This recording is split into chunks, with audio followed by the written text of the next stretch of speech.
Welcome to Yerba Talks.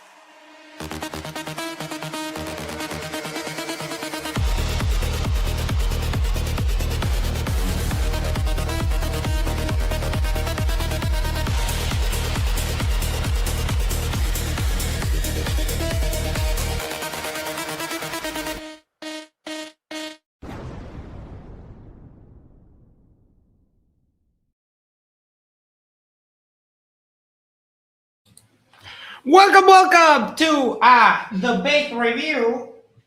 I am Max. This is Kat, and we have Isa with us. How you doing, Isa? Okay, I'm good. Oh, I'm good. your video's a little bit choppy right now. I know. I'm dealing with some weird issues. Give me a minute. Isa, you were here. You came on to my birthday stream, but we didn't hear from you. Oh shoot, it's not working. Can you hear me? I can hear you perfectly. It's a video that's choppy, but you can turn off the video. It's fine. Yeah, let me turn off the video. There's some weird lag that I'm dealing with. Yeah, I was trying to communicate there. I'm in finals right now, so it's been rough. Yeah, I was like, I'm trying to be in here. I was about to talk. I did talk for a minute, but I guess it didn't come through. But I've been just really nonstop. This is like a really, really rough time for me. I'm about to graduate, and it's a lot. So. Ooh, well, I mean, at least it's the final stretch. Here. All right. Ooh. Yes.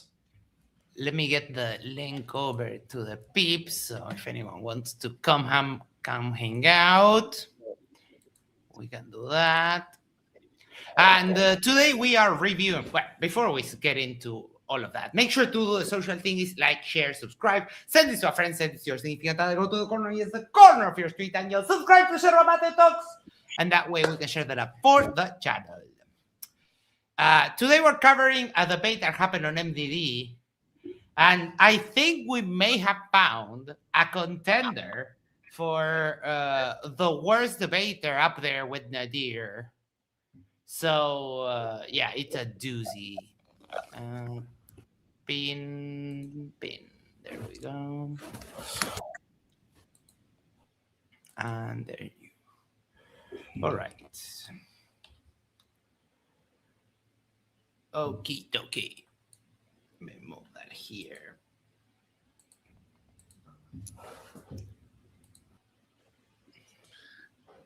Thank you so much. Thank you so much, James. Just really quick, I can't see myself on the screen here. It's Hackerman, been a member for 1 month, says, hey, Max, 1 month. Woo, let's go. Yes. Is it dependent on my focus or? Junior is also a contender, but he made a post not too long ago that he was retiring from debating, probably because everyone kept telling him that he sucked. So yes, Junior retired from debating, and he won't be on. So like, if he doesn't debate anymore, like, meh.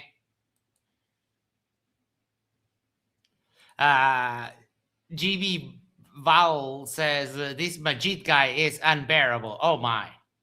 Not only unbearable, like he literally has no fucking clue what he's doing or talking about. That is the most fascinating part about all of this. You're talking about it in Zoom? Yeah. Do you mean, is it the case that Zoom has focused only on you so it doesn't show like the other two speakers? No, I would like to show everybody because right now it has you like on the big screen in the background, and then so it has you on your screen. I don't see me, myself, and Dr. Abdul. Oh, okay. Let me check right now, and then we'll get that sorted out. And then, yeah, sorry. Oh, you're top. You'll see what looks like a Rubik if you click. Okay, perfect. Gotcha. All right. Thank you so much. All right, cool. So I guess we can start the time over. My bad, y'all. Just wanted to get this right. All right, go ahead. I'm ready whenever you start.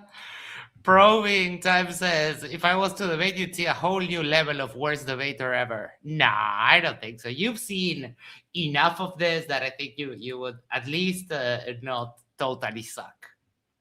At the time, or tell me it's good to go. Okay, thank you. All right, so thank you guys for being here. The debate is Islam versus Christianity. Which religion is true? I want to thank Dr. Abdul Majid for participating in this debate. I love this topic, so this should be a good one. Obviously, I'm holding the position that Christianity is the truth, and there's multiple angles that we can go about this. One of the angles is showing that Christianity, standing alone, has enough evidence to vouch for itself as the objective truth that God has set here on the earth for us to follow. Also, we could also point to the Quran that leads us to the conclusion that Islam is that Christianity is the truth as well. And so how can we do this? It's very simple. Very simple. I like to read the Quran. And so I have a few verses here that is going to demonstrate without a shadow of a doubt that Islam points to Christianity as being the true religion from God. Now, here we have chapter 61, verse 14. It says this. It says, O ye who believe, be Allah's helpers, even as Jesus, son of Mary, said unto the disciples, who are my helpers of Allah? They said, we are Allah's helpers. And Oh, welcome. Kaja, how you doing? Alhamdulillah. Ready to party? Oh, yeah. There we have Isa back again. I'm ready to see this rap battle. I heard these two are really good rhyme people. Oh, I thought we were looking at the Muhammad Hijab versus God Logic debate. This is pretty old. That's cool. We could definitely talk about this. Oh, no, I wanted to do this one, but this one, I haven't seen Hijab versus God Logic. Wait, which one is more fun? Like, this one has epic crash out. I think this one is more fun. Because basically, I'll tell you what happens in the Muhammad Hijab versus God Logic one. It's just basically Muhammad Hijab is saying boy to an African-American man, which is extremely very problematic. Offensive. It's very problematic when you know the kind of racist history here, and it's definitely picked up. But basically, they talk about the Islamic dilemma and the Trinity, and it's basically he's like, well, the Trinity is illogical. Muhammad Hijab takes that position. I don't know. It's so weird to me because I'm like, coming from like a theist background, I'm like, any perspective of God is illogical. It's not meant to be logical. So you can't logically make sense of God. It's not meant to be that way. And I don't think you should do that. It takes away from people who do believe in God, right? And then, so whether it's Trinity or Tawheed or whatever, you know, and the other position was the Islamic dilemma. And Muhammad Hijab just talked about scholars and he didn't address it. So it was pretty devastating, but I think it destroyed Muhammad Hijab's career. He actually copyright struck the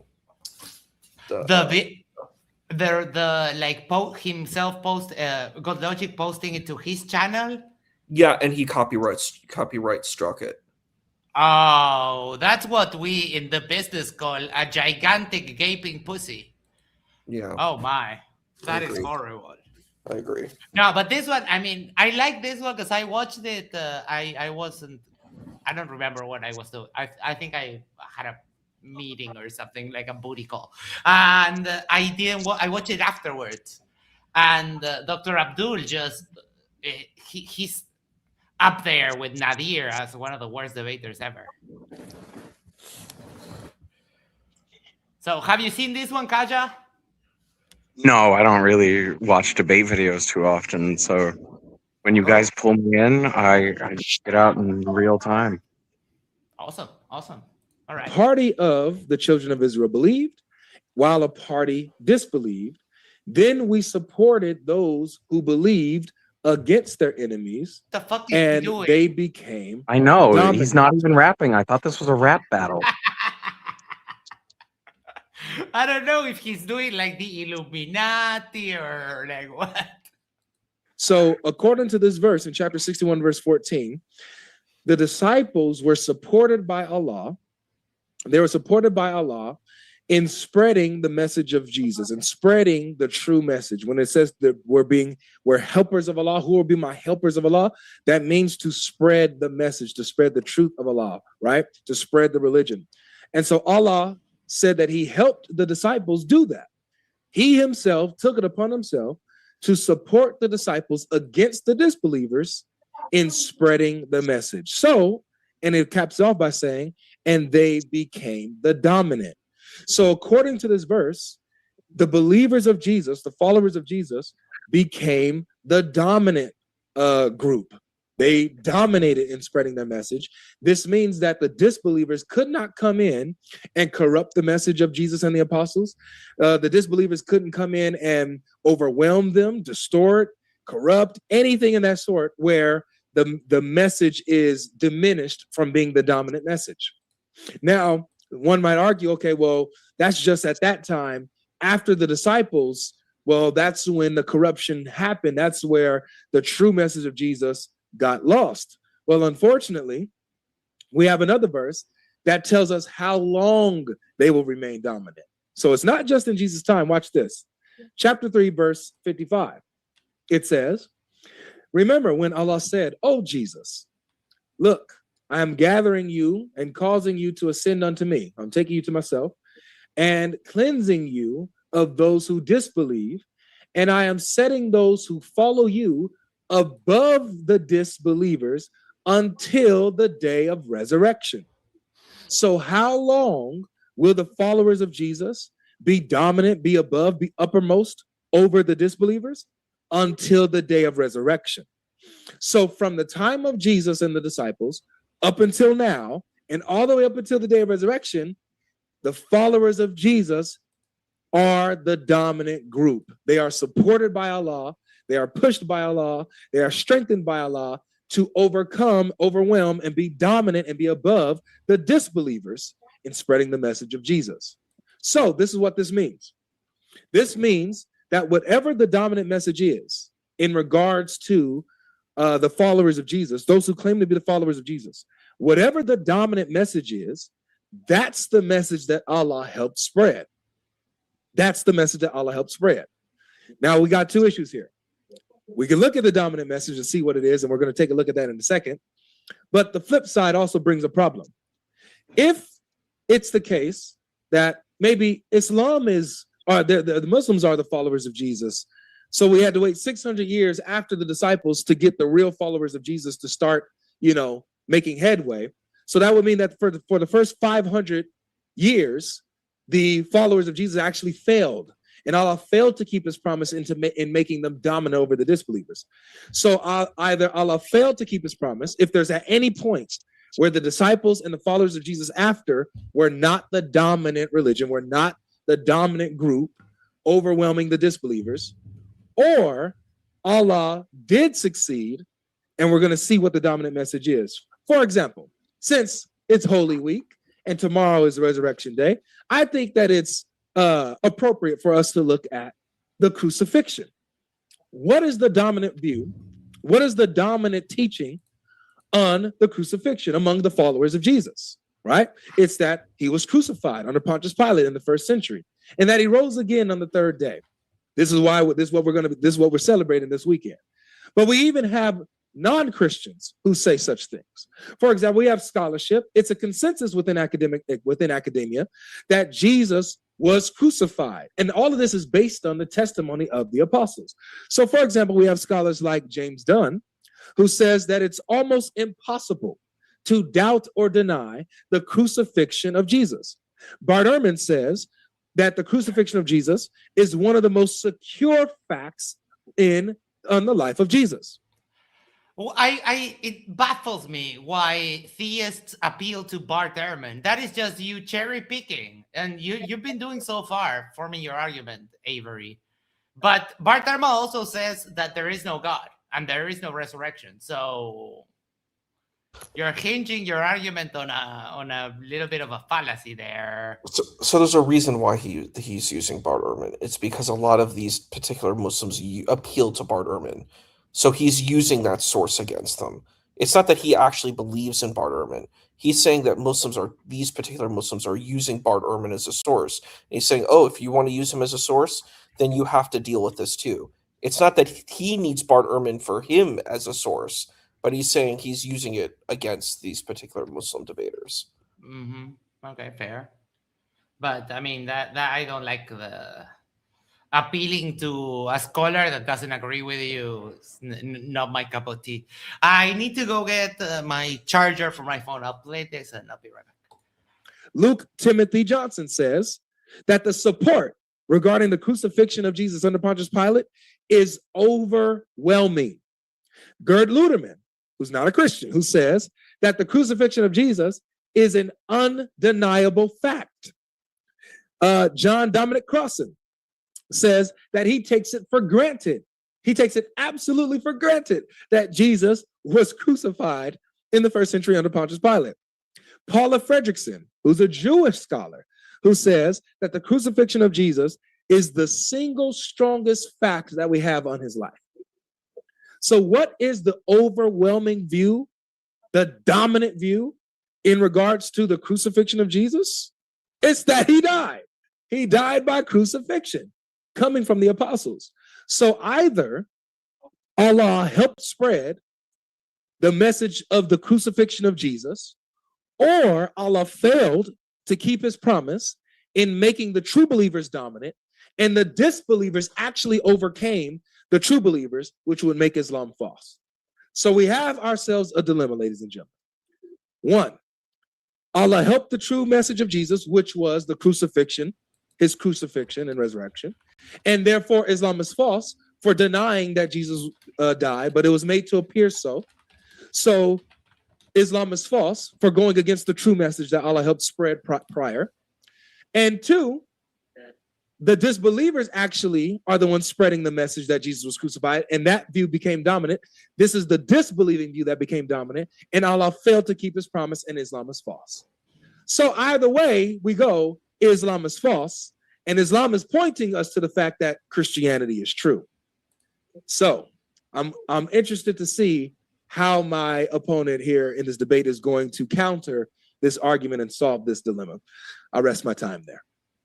Thank you very much for that opening. And folks, we're going to kick it over to Dr. Abdul. But first, want to let you know, DebateCon 8 is happening July 25th and July 6th versus Dan Link. I am putting it in the live chat right, so you don't want to miss it. We are expecting to for sure the link. And with that, we'll kick it over to Dr. Abdul. Thanks for being with us as well. The floor is all yours. Assalamu alaikum wa rahmatullahi wa barakatuhu. Peace and blessing of Allah be upon every one of us. Alhamdulillah. Thank you very much, Dr. James. And thank you. I couldn't get the exact name of my young opponent. And thank you for his introduction. And I will not discuss anything about the Quranic verses that he has quoted, because in that sense, I will be having a disciplined discussion with my opponent in the future if he wants. Oh no! Oh my God! Hold on. What does Mikey Smith? Funny. Anyways, oh my cat! Oh my cat! So we're already starting with conceding the debate. I will not talk about that. I will talk about something else. Okay, got it. You just conceded half of the debate. Good job.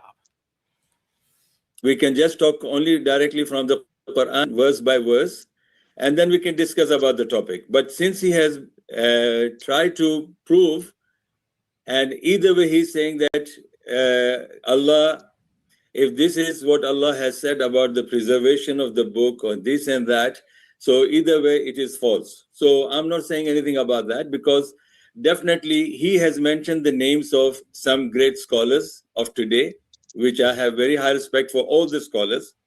I have no respect for those who have slogans and polemicists, which I expect my opponent will not be like that. because the brief definition of the polemicist is that they only talk, they choose certain things from the Quran or from the Bible, and then they talk on that issue. And sometimes they're emphasizing, forcing, and pushing, and sometimes they're shouting.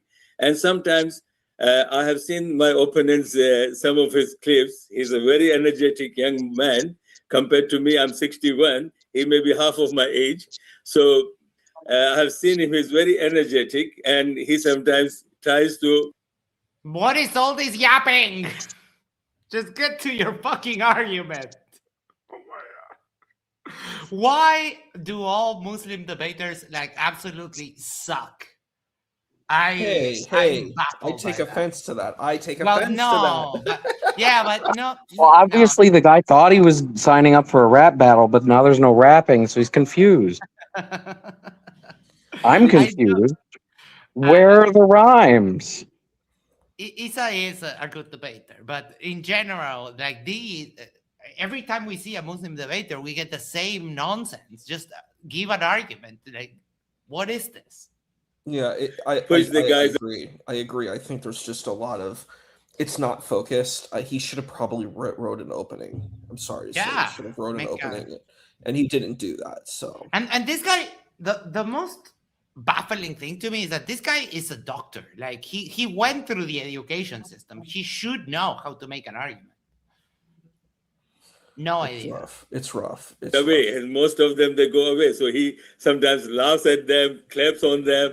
So I'm not saying he's polemicist. I respect him because I'm a father of 8 kids, and one of my older son is 35 years old. So he's like a son to me. So here, I'm not here, honestly speaking, I'm not here to debate him to prove that his Christianity... What? That is exactly what you're here for. To debate him. Oh my.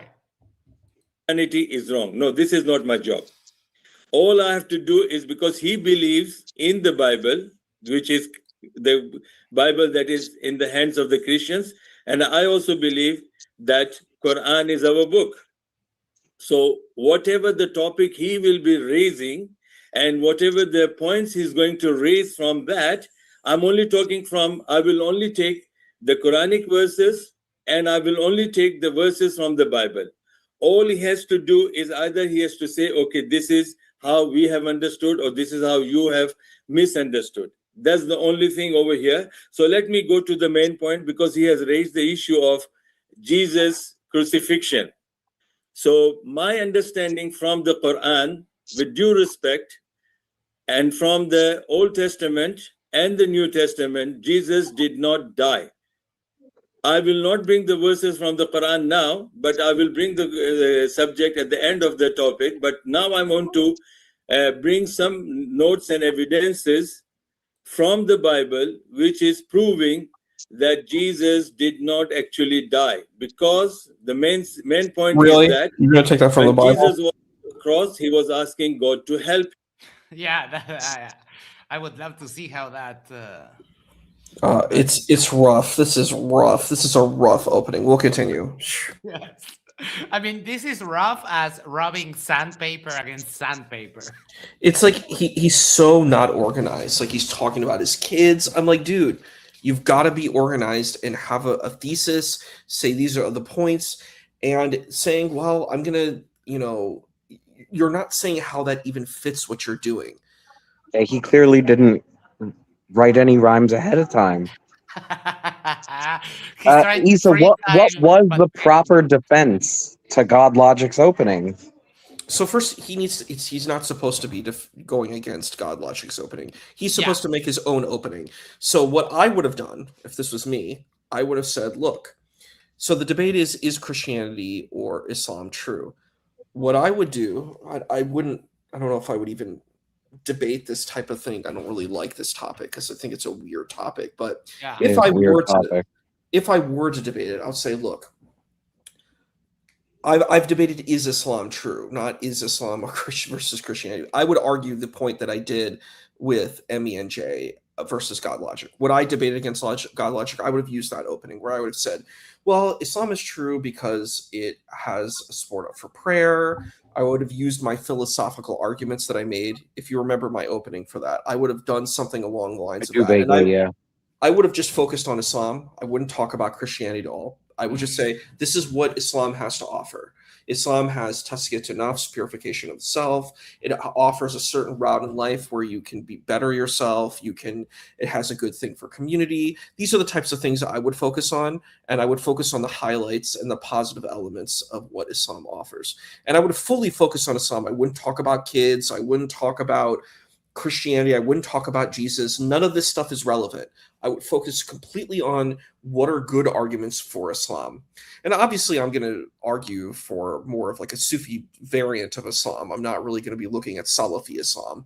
Alhamdulillah. Because Salafi Islam is not necessarily a very attractive variant. I mean, there's a way I could argue for Salafi Islam, like the quietist version, but the quietist version. That's how you would steel man it. Yeah, I would argue for the quietist version of Salafism. I could argue for that. I can't argue for Daesh. Like Daesh goes in the garbage, and Boko Haram and Hamas, they all go in the garbage. So, they go in the Daesh. If I were to do like a devil's advocate here, number one, I wouldn't take this debate because Islam hinges on Christianity and Judaism being It does. Like, there's no way around that. I agree 100%. No freaking Me way. too. Yeah, we're on the same page. Kaja and I are on the same page. We were talking about it yesterday. It can't be Windows XP Service Update 3 if Service Update 1 and 2 didn't continue to count to it. Yeah, if there was no 1 and 2, exactly. If you're arguing, that's a great analogy, Kaja. Thank you. Kaja's an IT dude, so yeah, he's an expert in that. Perfect analogy. Yeah. So that's the thing. Islam has to be what Kaja said it is. Islam is supposed to be kind of a continuance, and you could argue an update, but you can't argue that it's something different. Most of these Muslim debaters are trying to argue that it's something different, and this is where they fail and they lose and they look really bad. It's like they didn't pay attention to the first day of so-called Islamic class in their so-called Islamic studies. Right. What I would do also is explain how we get things, even though they are interconnected, we get things, let's say, abrogated or overrated or superseded by the next scripture. And it happens from Judaism to Christianity, and there's no reason why it cannot happen from Christianity to Islam.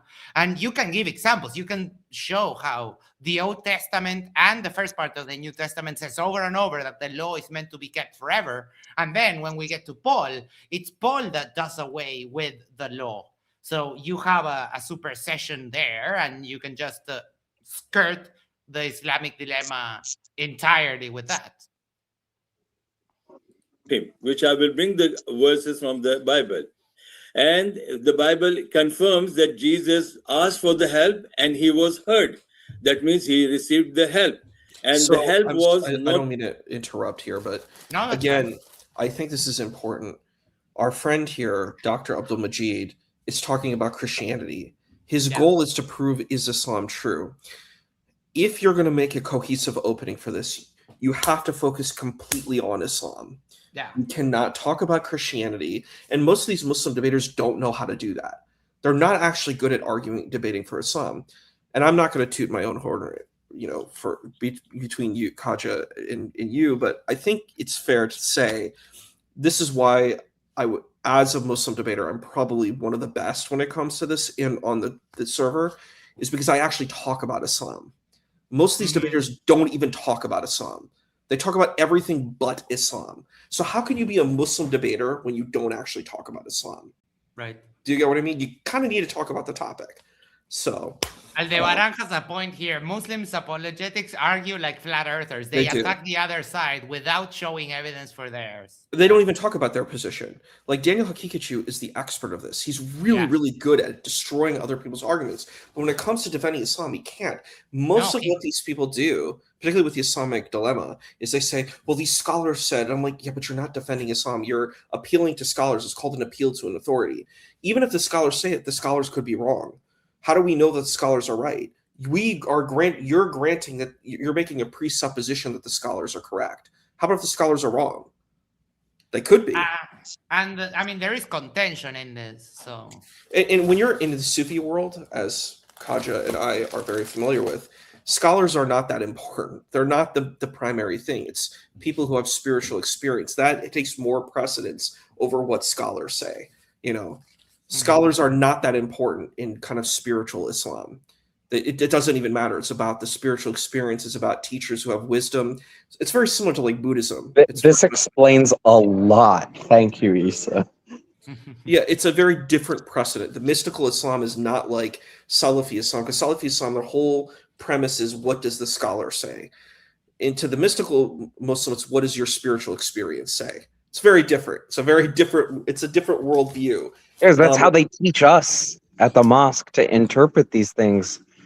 They teach us to use our spiritual experience, our critical thinking, our analytical and divine luminous wisdom. So the mystic Muslim is very different than these kind of like Salafi types, because their goal is, well, what does it's all about what scholars say. It's all about polemics. It's not really about what do you personally experience. So it's that's why you don't see Sufi debaters at all. They don't exist.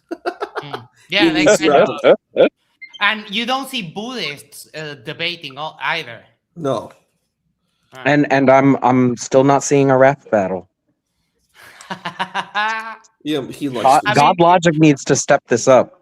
Yeah, you don't remember that you don't see very much Hindu debaters. We had the one Hindu debate that I remember, like he was a white dude from New Zealand. Oh my God! Do you remember that? What was his name? Arjuna. Yes. His name was Arjuna. Yeah, that's correct. Arjuna. That was wild. To be killed on the cross. So this is one of the. I wanted to say, Dr. Abdul, you are appealing to one of the versions of the crucifixion in which he asks for help. But the problem is that there are, in the other Gospels, the panorama of the crucifixion is very different, because you have Eloi, Eloi, lama sabachthani, my God, why have you forsaken me? In other one, you have tetelestai, which means it is done, and then a couple of others. So this argument is also flimsy at best.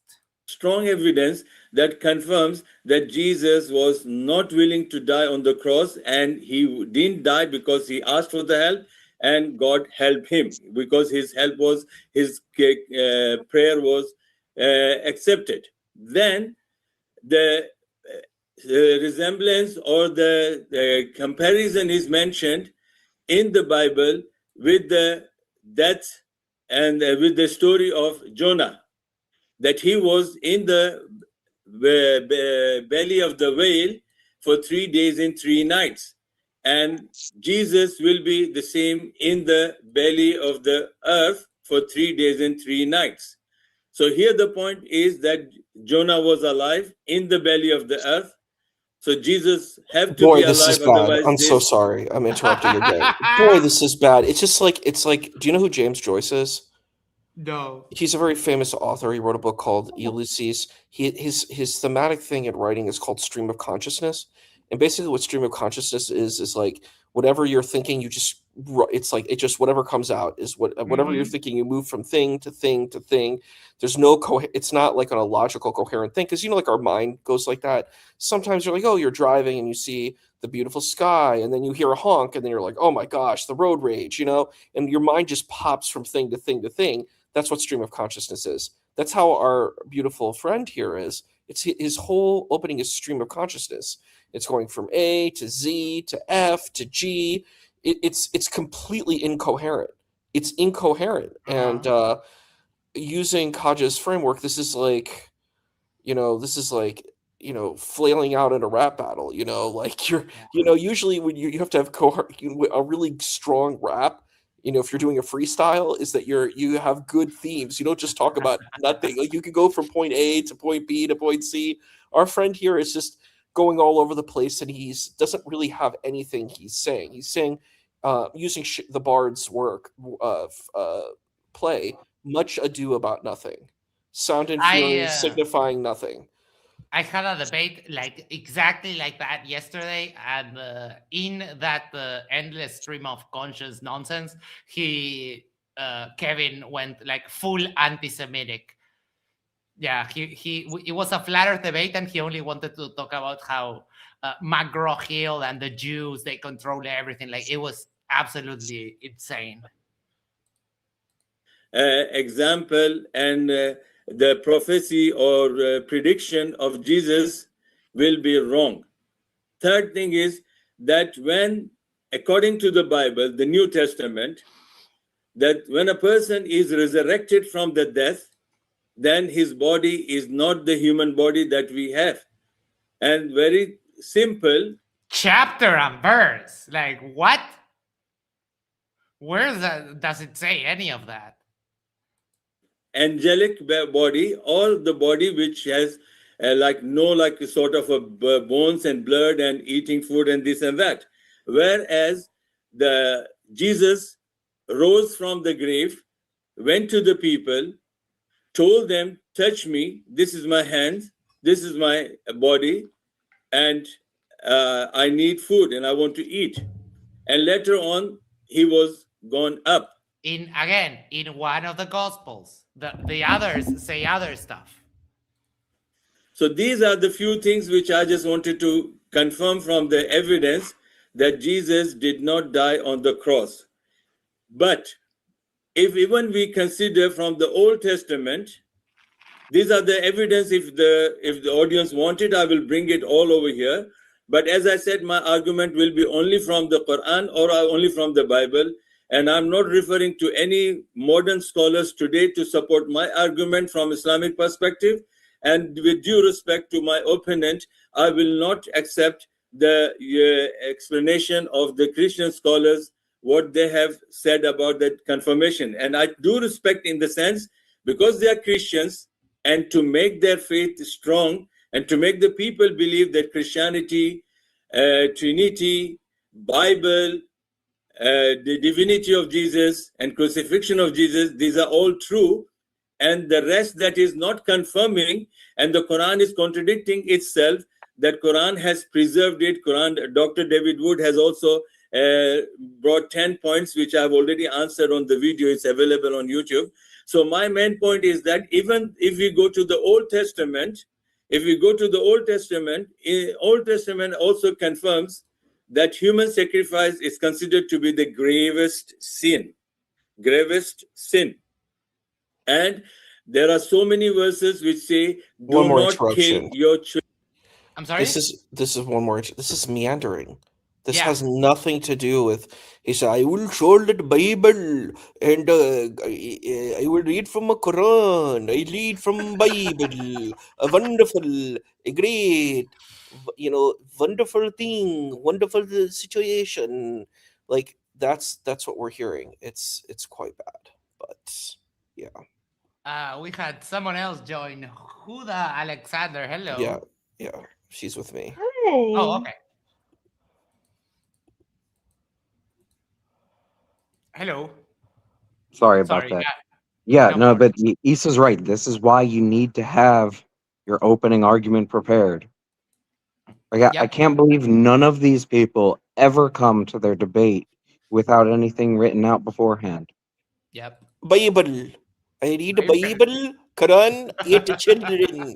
A young man, every a young man. I have 8 kids. Their process is more, they hear the presentation, they hear the problem. Now let me form my plan, stream of consciousness. Here's how I will attack it. Here's me attacking it. we have said this like to infinity and beyond.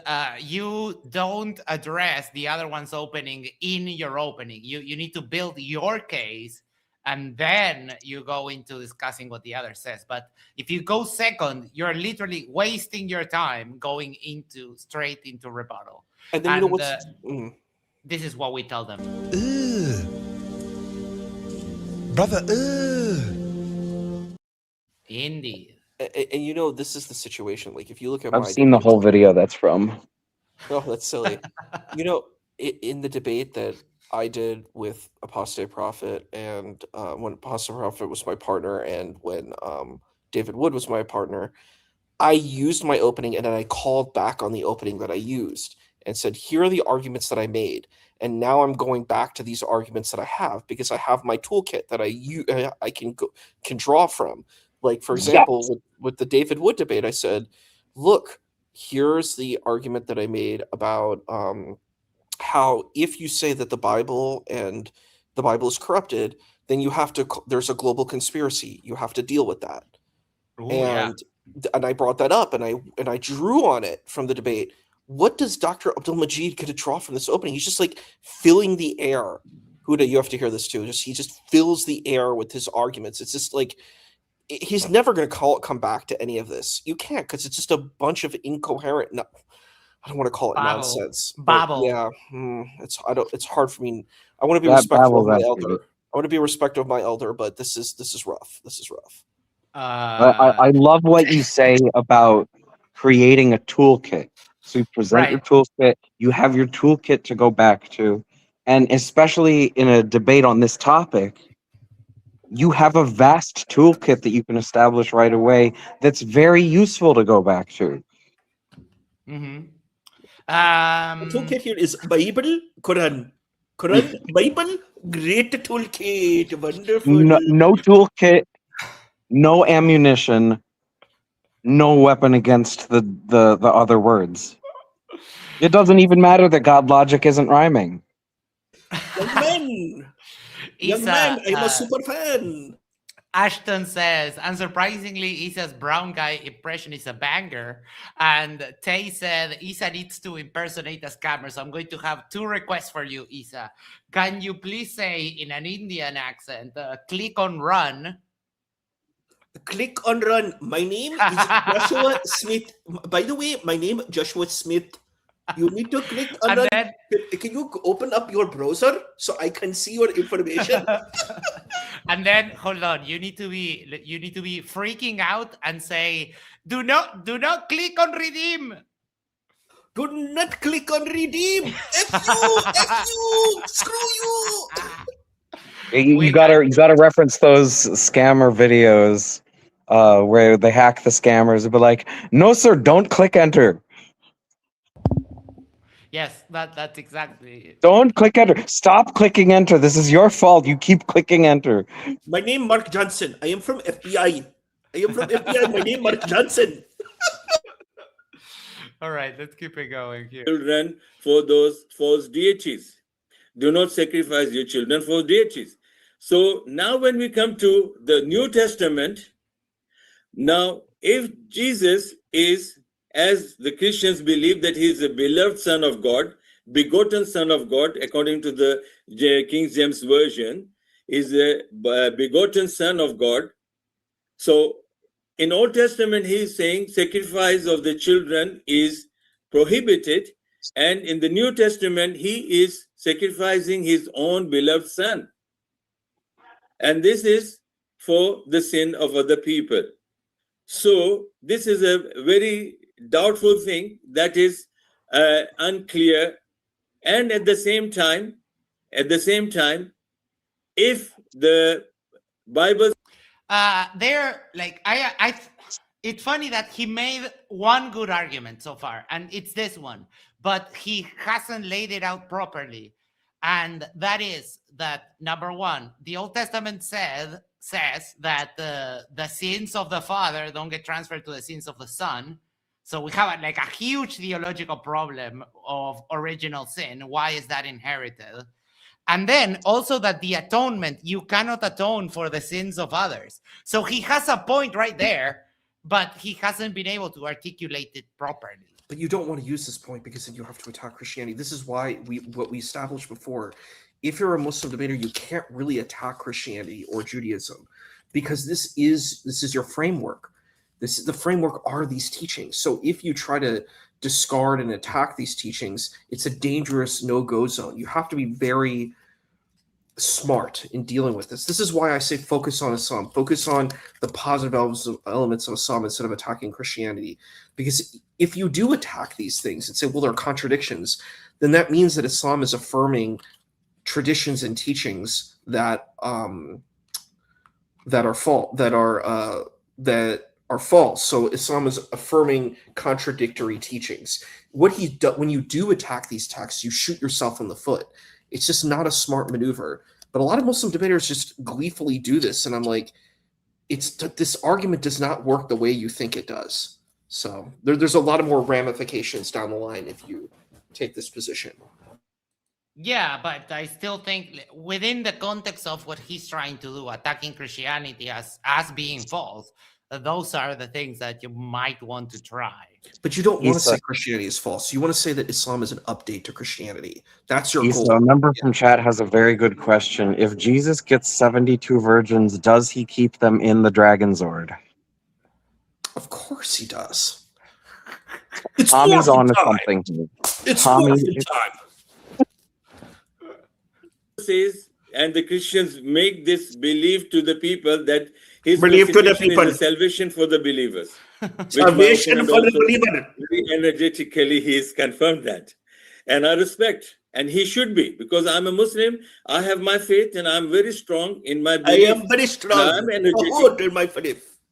No one cares. It's not the topic. You're supposed to show that it's true. I am very strong in my faith, young man. You are like my son, 35-year-old son. Great. Yeah, that part is wild when we get into the open discussion and he keeps calling him son.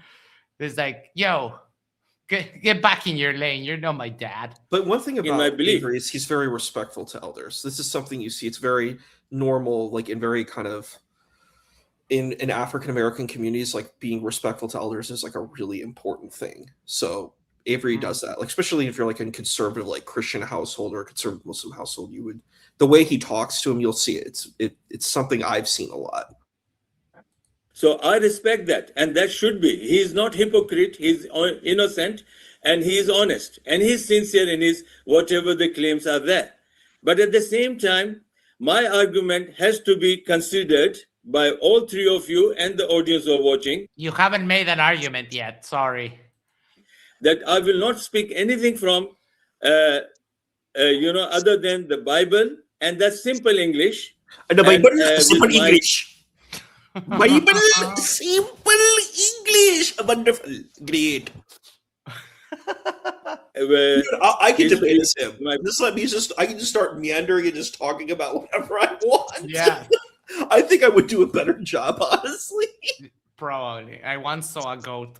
Biography, if you have seen on the YouTube or wherever you can search, I'm an academic and I understand English sentences. I can understand the past, present, future. I can understand genders. I can understand numbers. Present, future, gerund, verb.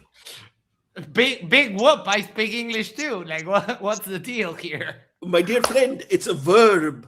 Past, present participle. Great. This proves Islam true. Present participle, verb, adjective, prove Islam true. Wonderful. Great.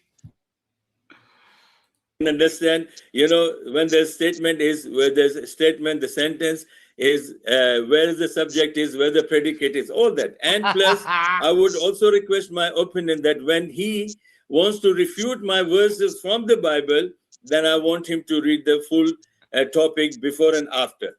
So this is where I'm saying, again, I repeat, that Jesus didn't die, and he wasn't killed, and he was raised alive, and that is raised.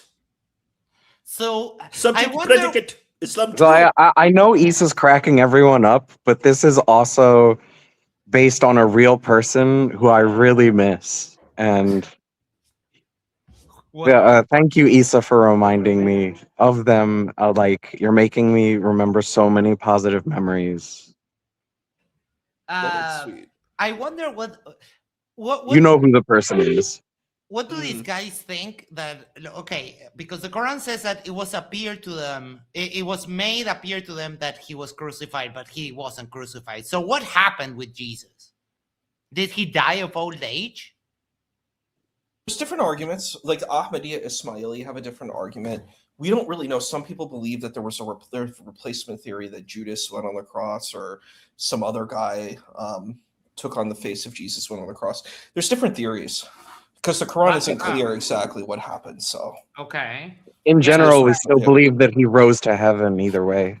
Yeah. So there's replacement theory. There's many different kinds of theories, and okay. But that generates a little bit of a problem, no? Right? Allah sent someone. Well, you don't have a problem if you think that he was replaced by Judas, because he was a little bit of a traitor. So that's fine. But if they replaced Jesus with someone else, then we have someone, I don't know, innocent getting crucified. That seems a little bit weird. Yeah, it's weird. It's unknown. We have no idea what happened. So it's like, it's up to the person, but people have their hypotheses. But in general, we believe he rose to heaven. So if he didn't die, he rose to heaven. Okay. I don't think it's really that important, but it's really funny that this is. No, I was just wondering. No, I totally get you. I think and I know plenty of Muslims who believe he died on the cross, and that it's just, it happens. Right. So confirming, and when Quran says that the followers and the supporters who were the helpers of Jesus, we say yes, we are the helpers, because we are those people who raise our hands, who raise our voice, who raise we are ready to give our life when somebody insults Jesus.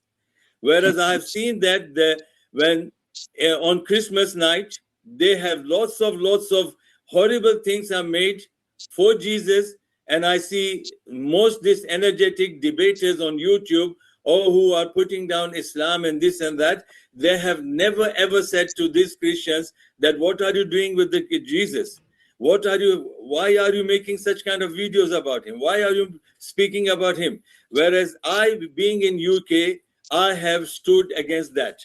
One of the simple example, maybe my opponent will not have that respect for the Bible, but I do have the respect for the Bible. I was once invited by the Christian church to speak about the peace in the Quran and peace from the Bible. So commonality, different subjects I used to deliver. And when I entered the center, the church, I found that there were 500 chairs there for the audience. 500 chairs. And under I went to the church one time. The time I go to church, I talking about Islam peace, I talking about Christianity peace. This prove Islam true. You cannot talking about Bible, you cannot talking about Quran. TK, you understand. Great. Little Wolf, will you call in and give us an awoo in person? Small space where they have put the Bible, copy of the Bible underneath that. And mistakenly, I didn't know that. I was just waiting till the show to start, and I sat on one of the chairs, and it came into my notice looking into the other chair that the Bible is underneath the chair. And I took out that chair, the Bible from my seat, and I stood up and I said to the management that I will not deliver the lecture here because the audience will be sitting on the chairs, and I do have a respect for the Bible, that the Bible has got the words of God, verses of the God are there, and I will not accept that people sitting on the chair and underneath the Bible is. And then they had to remove the chair and underneath the Bible is. Sitting on the chair and underneath the Bible is Islam true. They displayed on the tables, and then we went on. So this is the respect that I have, and that's the reason I will discuss from the Bible all the points which I've mentioned, if you will give me enough time to talk. And based on that, I'm saying still that with the due respect of Bible, respect of Jesus, and respect of my opponent and his faith and his belief that Jesus didn't die on the cross, and that I will try my level best to bring the verses and evidence from the Bible. That's Islam true. Jesus not die on cross, Islam true. Thank you very much for that opening as well. And we're going to get into the open dialogue. And just a quick... One of the worst openings I have ever seen, and we've watched Nadir. Like, it's up, it's there. It's head to head. Nadir. Yeah, it's very similar to Nadir. Yeah. Housekeeping note, folks, if you have TikTok, check out the Modern Day Debate TikTok linked in the live chat right now, as well as the description box. And want to remind you, this will be an open dialogue followed by Q&A. If you have questions, submit them in the live chat for the open dialogue. We'll give you a chance for you guys to just organically take it as you like it. If there are too many interruptions, I'll just jump in and basically break it into 90-second responses. That way you guys get equal time. But with that, gentlemen, the floor is all yours.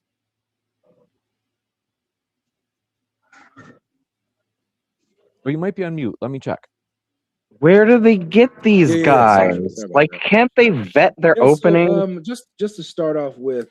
Well, I mean, there is a thing here that has been called out by some people, that it seems that James is running out of Muslim debaters.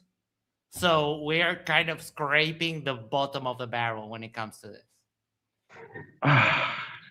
It's a big problem. And I honestly, because like even the big ones, even Mohammed Hijab and Daniel Hakikachu and all, they all have severe lacks of in their presentation. Because like Isa said, Daniel Hakikachu can go on the attack very well, but as soon as you press him on his own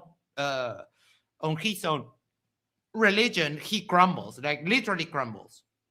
His defense against the Islamic dilemma was absolutely insane. His defense, his debate with Andrew Wilson was also horrible, and I'm not a fan. I'm not a fan of Andrew Wilson. And he did say, "Oh no, it's a good thing that we have lower IQ." I mean, that's for fuck's sake. What? Yes, because I mean, Andrew Wilson brought up the inbreeding problem and how that causes lower national IQs. And Daniel Hakikachu was so distraught that he just said, "Oh no, maybe it's a good thing that we have low IQ." And it's like, oh wow, okay. Stuck for we have low IQ, but we're nice people. We're good. We have good conservative family values, but we have low IQ. I think wonderful conservative values. They bring in the same folks a lot, I noticed. Yep. The passages about I Jesus. can't hear him. It's your audio is just slightly lower, Avery. How do I fix that? Oh, that's good, right? Actually, just turning toward the mic does the difference. Okay, yeah. Sorry. All right, so you can hear me, Doctor? Yes, I can hear you, son. Okay. So just about Jesus regarding his own death, burial, and resurrection. I have here Mark chapter 10, verses 32 to 34. It says this. Can you display on the screen, please? I don't know if I can here. Can I do that here? If you want, you can do screen share. Yes, please. You would hit the green button in the, well, it might not actually be green. It depends. But there's a window on the bottom in the middle that'll say share with an upward arrow. There you go. Okay, hold on. That just messed up everything. Hold on. Sorry. Crypto. Whoopsie daisy. Uh-oh. No problem. Crypto. Those things will get you. There was a flat earther that showed that he was editing a porn video once, doing that same thing. Oh my God. Yes. Mashallah. Yeah, okay. Please continue. Okay, now crystal clear. Hey, Max, what was the topic of this debate? Was it which is true? Is that correct? Or Islam versus Christianity, which is true? Yes. So that was the title. Okay. Yeah. Wow, man, Okay. This is terrible. This is a very bad opening for that. I haven't heard why Islam is true from the Muslim. At Not all. a single one. Yeah, I mean, if we're going strict like debate etiquette, we didn't hear an argument as to why Islam is true. So the doctor has already lost like 3 times already. Is this blue chair true? I see the blue chair right there. And guess what? Bible underneath chair. Bible underneath chair. Islam true. Bible underneath chair. What is this? It's a Bible. All right, so you can see the screen though? Yes, yes. Okay. Oh, that's interesting. All right. So it says, and they were on the road going up to Jerusalem, and Jesus was walking ahead of them, and they were amazed, and those who followed were afraid. And taking the 12 again, he began to tell them what was going to happen to him. Hold on just one second.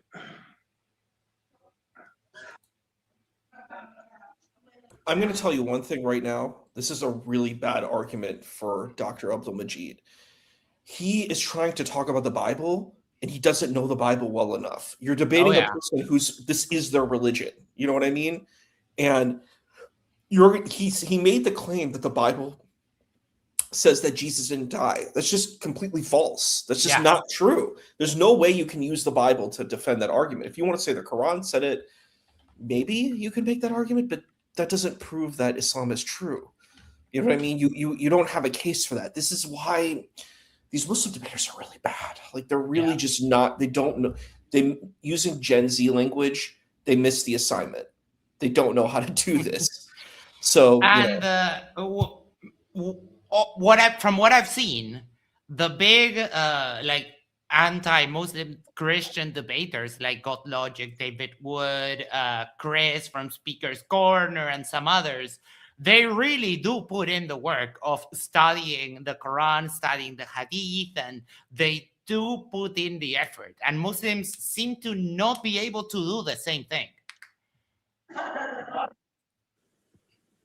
All right, I was seeing people couldn't hear me. Can everybody hear me in the chat? Just making sure everybody can hear. I know you can't see, but can you hear me? That's all. It's all good if you can't see. Just as long as you guys can hear, that's good. Okay. All right. So he's beginning to tell them what is going to happen to them. All right. He's saying, "See, we are going up to Jerusalem, and the Son of Man will be delivered over to the chief priests and the scribes, and they will condemn him to death and deliver him over to the Gentiles. And they will mock him and spit on him and flog him and kill him. And after 3 days, he will rise." So can we agree that Jesus very clearly foretells that he is going to die and rise again? He's kind of like Freddy Krueger right here. Yeah, you're putting the question to me? Yes, sir. No, who else is he talking to? Are you putting a question to me? What is this? Is it Bible? I can't. Seriously. This was my reaction when I saw it the first time. Like, dude, yeah, of course he's talking to you. You are the interlocutor here. Yeah, who is saying this? Jesus. And why it is in the red? This is because it is said by Jesus. Yeah, that's right. Okay, so you also agree with this text? Yes. Exactly word to word? Yes. Okay. So here, are you sure do you agree he was the Son red of Man? text is not from A Nightmare on Elm Street?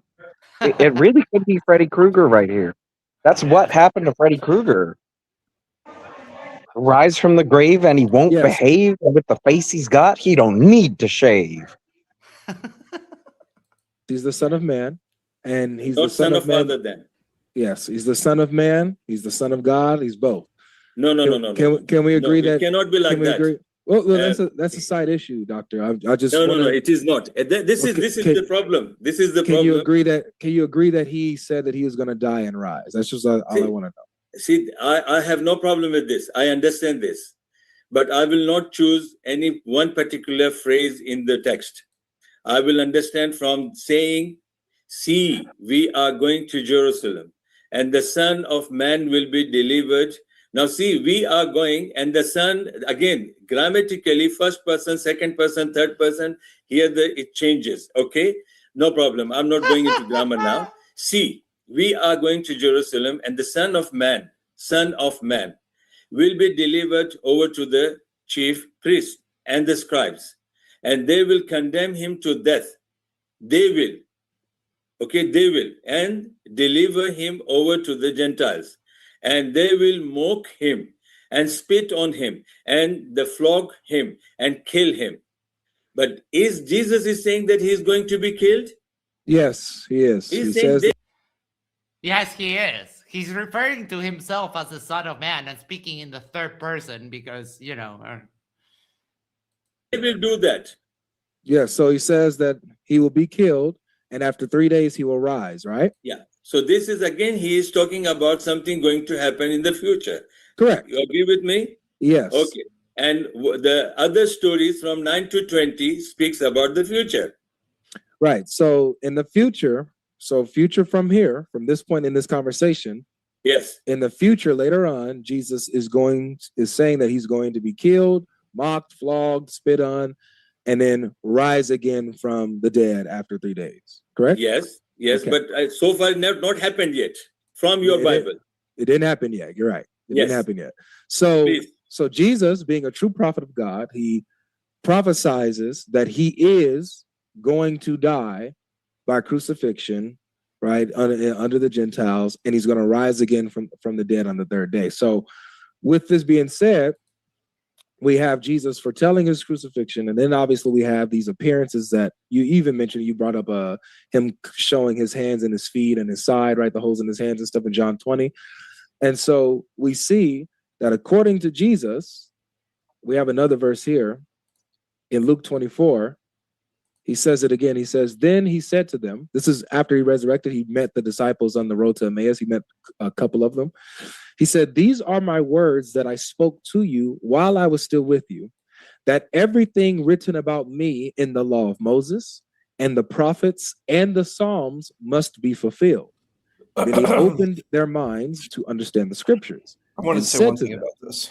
Thus it is written. Yes. This is really a poor position as a Muslim debater. You're completely going to why Christianity is true. And as Kaja said, and this is, definitely the position that I would take too, is that you have to focus on why your position is true. He's basically giving all the airtime to Christianity. There's no airtime to why Islam is good. It's a very bad performance. I'm sure Kaja agrees. It's really not good. All we're talking about is Christianity, and is Christianity true? And Islam true? Didn't even point out that could be Freddy Krueger. It's silly. How would we tell the difference? But I was just saying, it's so embarrassing. Coming for you. Better lock your door. 3, 4. And on the third day, rise from the dead, and that repentance for the forgiveness of sins should be proclaimed in his name to all nations, beginning from Jerusalem. So can we agree that, again, we have in the gospel that Jesus says that this is after the fact, and he says that it did happen, that it was written that the Christ should suffer and on the third day rise from the dead. I'm pressing next to that on that one. You are completely wrong. I know the verse, I know the reference, and that is just a Christian code. But I will take off my atheist hat for now. So he's acknowledging that the Christ, the Messiah, is supposed to rise from the dead, correct? Yeah, I totally accept what it says. Let's go with the text again one by one. Awesome. 44, it says, then he said to them, these are my words that I spoke to you while I was still with you, that everything written about me in the law of Moses. Now again, the law of Moses and the prophets and the Psalms must be fulfilled. Now till here, it's a question mark. What was written exactly in the law? This is a third person is speaking from himself about Jesus, that these are the words of Jesus. And that's a nice way of presenting the script by the scholars who are printing this Bible. They bring his words into red text to show to the people. Even look at the end of the word for, there is a footnote there. And Bible. Can we hear anything about Quran? Anything about Islam? Nothing. Bible. Nothing at all. I have 6 children. My oldest child, 35 years old. Every you, my son. I'm talking about Bible, Quran. What Quran? I not know. What Quran? I not see. Footnote is an explanation, and the people will try to explain what is that footnote is. It just means some manuscripts say and. Yes. So that means you have a difference of manuscripts as well. So let's talk about the first part. Yeah, it doesn't change what the text is saying at all. Yeah, okay. But how can we know that? That's because why it's just the word and. The only difference is that the word is my son, we have to study that everything word to word if we bring a specific word. This is what I believe. Beta, telling you.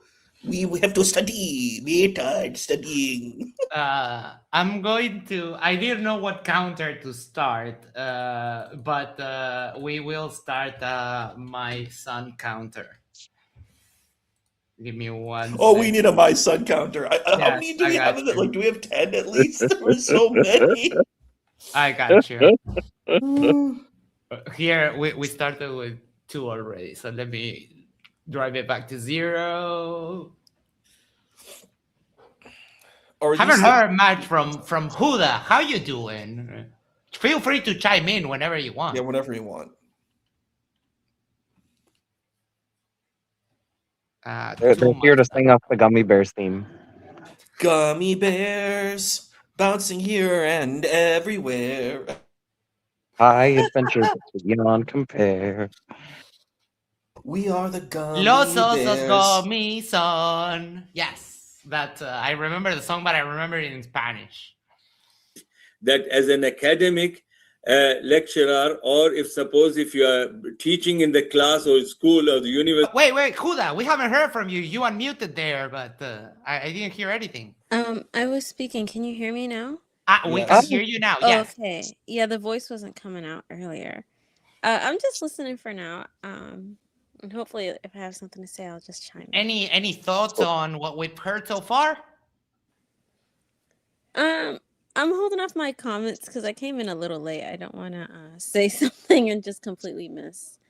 It's okay. I mean, no one's watching. It's just us here.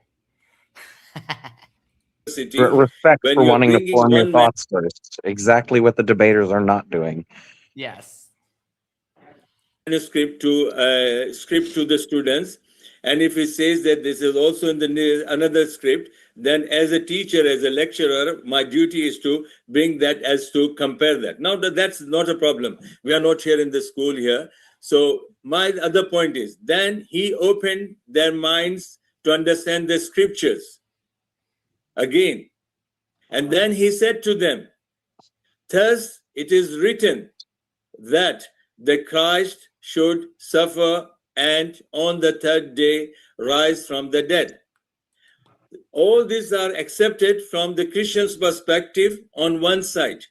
But I will also bring my evidence from the Bible, from my side, which you also have to understand that what does that actually mean in English, because this is where the word in Quran, when it says shubbiha lahum, it was made to appear like that to them, that they actually, so that will we will discuss that topic from the Quranic verses. Then inshallah we will discuss that. But let's see. I really respect you. Yeah. Let's get dangerous. Why doesn't he address it now? Like, why does he throw it for later? I don't know. Darkwing Duck. When there's trouble, you call DW. Call DW. God, that's so much more entertaining than what we're hearing here. It's so bad. The whole panel knows that it's devastatingly bad. Real It's- Sickness says, off topic, heard your spirit animal was on about giants. Oh, isn't he adorable? You got to put Little Wolf's comment on stage too. They're the This one? dangerous laps in the night. Yeah. Oh, yeah. my son. My son. My son. Do not redeem. I have Because you want the six evidence. children. I have 6 children. My oldest is 35. You are like my oldest son. Wait, he said 8. Oh, 8. Sorry. I have 8 8 children. children. 8 children.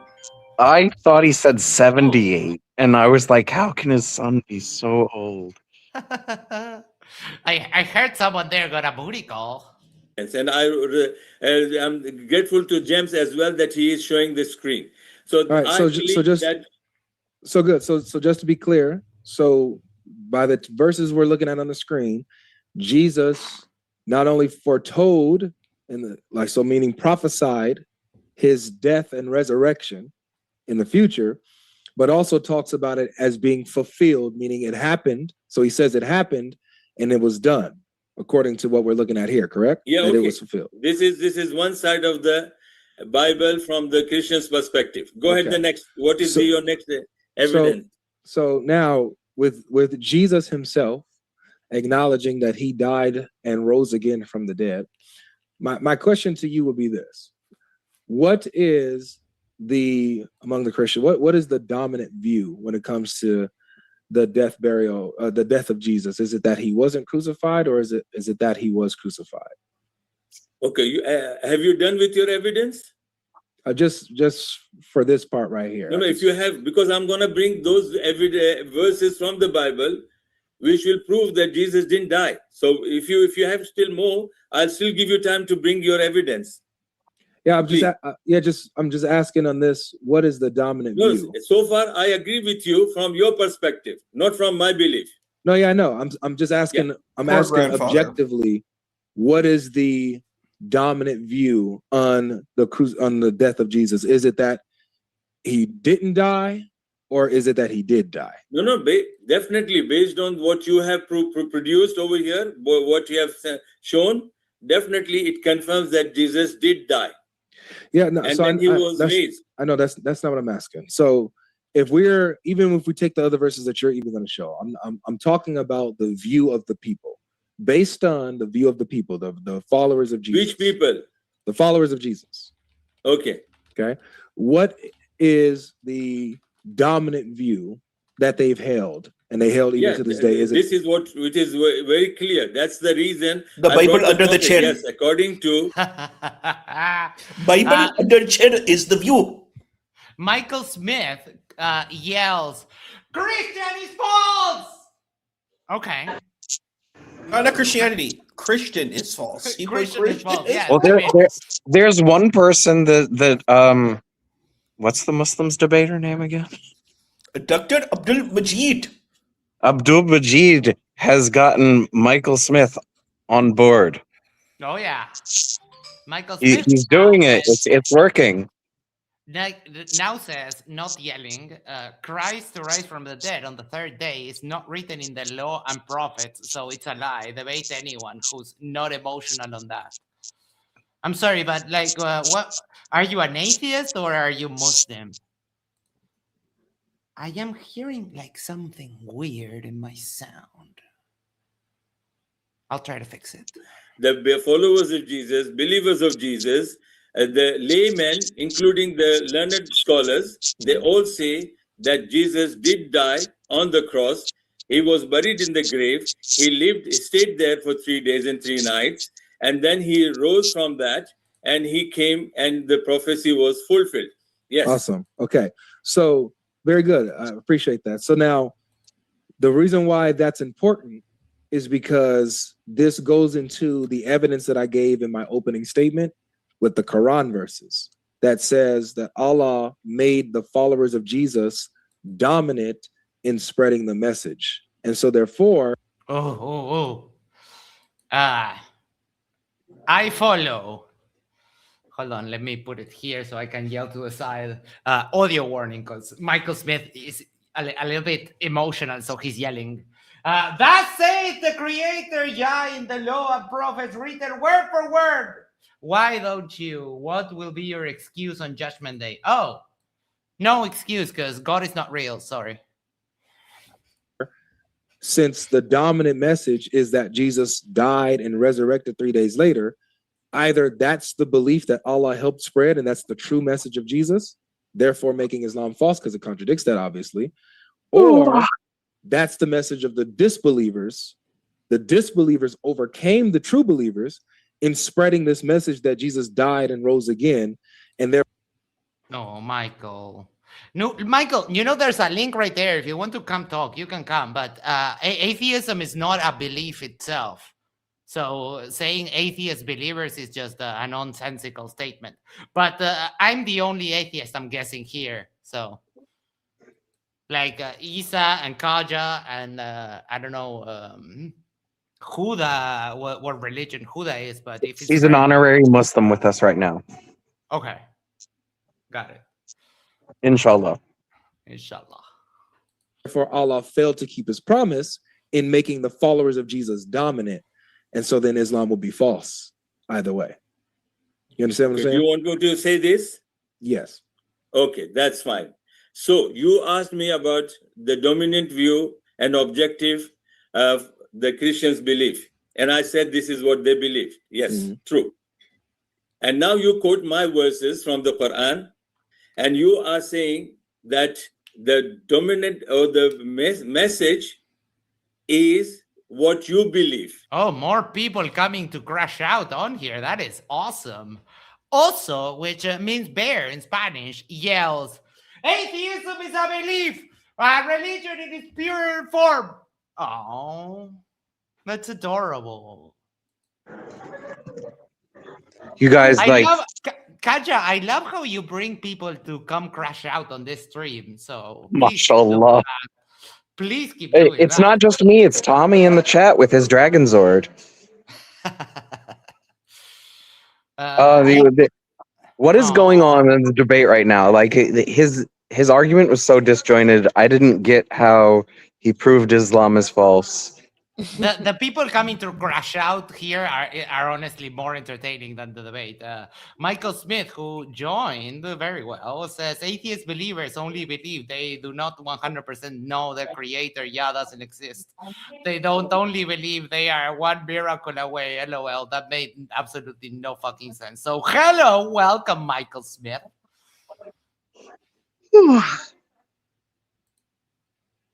Hello.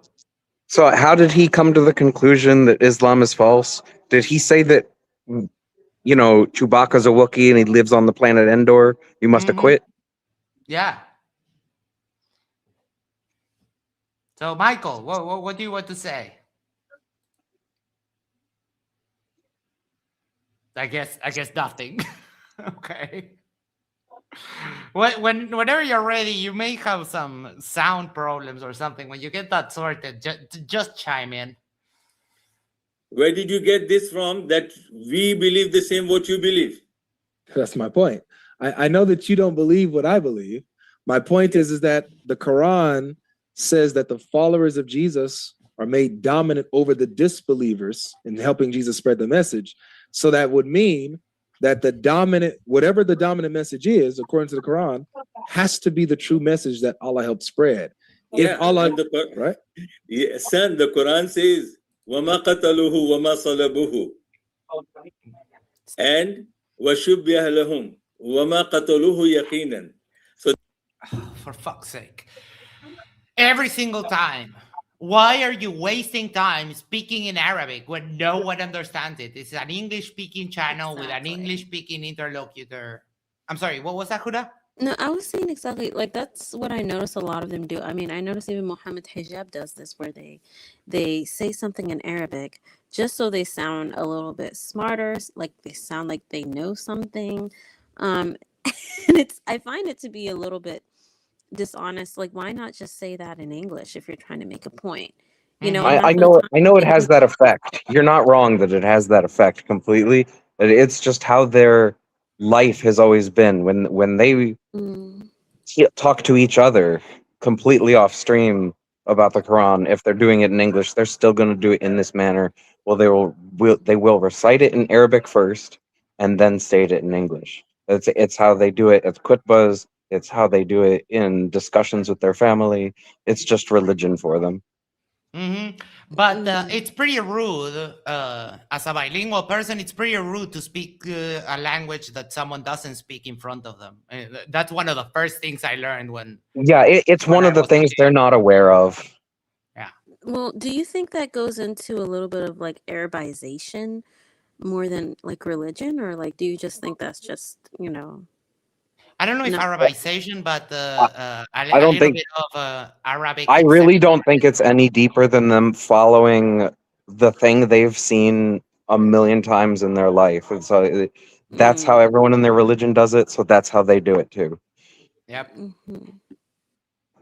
This is the dominant message which we are promoting, even to tell the Christians that this is how we are helping this. Because you can't take that message and put that verse and put your understanding to that, because your understanding is not there. It is understood from your perspective, from your understanding, that is the message which, we understood that Jesus did die. And Quran is saying that if the followers of Jesus will be dominant with the message. So that is, you are putting that message of he was crucified, that message that he died, that message that he was buried. I'm sorry, but that is the most straightforward. Like, it doesn't require like a massaging interpretation. The Bible says that Jesus was crucified and died, and then resurrected, ascended to heaven. That is like plainly on the text. You don't need to do any mental gymnastics for that. So this argument again is like absolutely worthless. I was trying to be kind. That message he was raised, I have no problem. That is from your perspective. But when you talk about from that particular verse, that verse does not say what is the message. So from your perspective, you say that. I don't mind. I will take it. I have respect for that. But from also keeps yelling and crashing out. Biblical paraphrase: a fool says no God. Well, since you can't prove that God exists, then a fool, I would tell you, a fool says there is God. So, I mean, it's a faith position, but if you come here puffing your chest, you're going to get your ass handed to you. From my perspective, I say the message which is dominant in that verse is وَمَا قَتَلُوهُ وَمَا صَلَبُوهُ وَلَكِنْ شُبِّهَ لَهُمْ وَمَا قَتَلُوهُ يَقِينًا. That they did not kill him, they did not crucify him, they did not kill him. They were made to think like that they are crucifying somebody. Also, can you drop the all caps and just speak like a normal person? Biblical prophecies, not one. Jesus didn't fulfill a single one. I mean, we can set up a debate. I'll be glad to school you on this.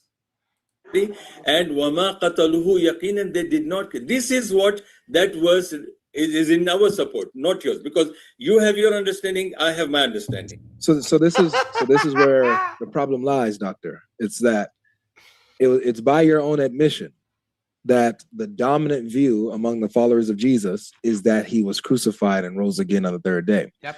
You admitted that. And so I admit it from your perspective. You have to remember my word as well. No, because I asked you. I'm agreeing. I'm saying that remember, this is Doctor, how the Christians. Remember, Doctor, I asked you just really quick. I asked you apart from what I'm showing you, my perspective subjectively, yours. But when we look at it objectively, what is the dominant view amongst the followers of Jesus regarding the crucifixion? Is it that he didn't die, or is it that he did die? And you acknowledge that, yes, to the followers of Jesus, to the Christians, the dominant view is absolutely that he died, was buried, and rose again. Yeah, I say it now. Right. I again say it from according to the followers of Jesus. I know. So yeah, so according to the followers of Jesus. My eyes are bad. Every channel loads it. Standing for truth, God logically powered. No one cares. Drop the all caps, or people will start swatting you. like, yeah. Little drop the Wolf old had a names. good question. Did he say "Hey baby"? He said "Habibi," which is like my Habibi. love, Yes.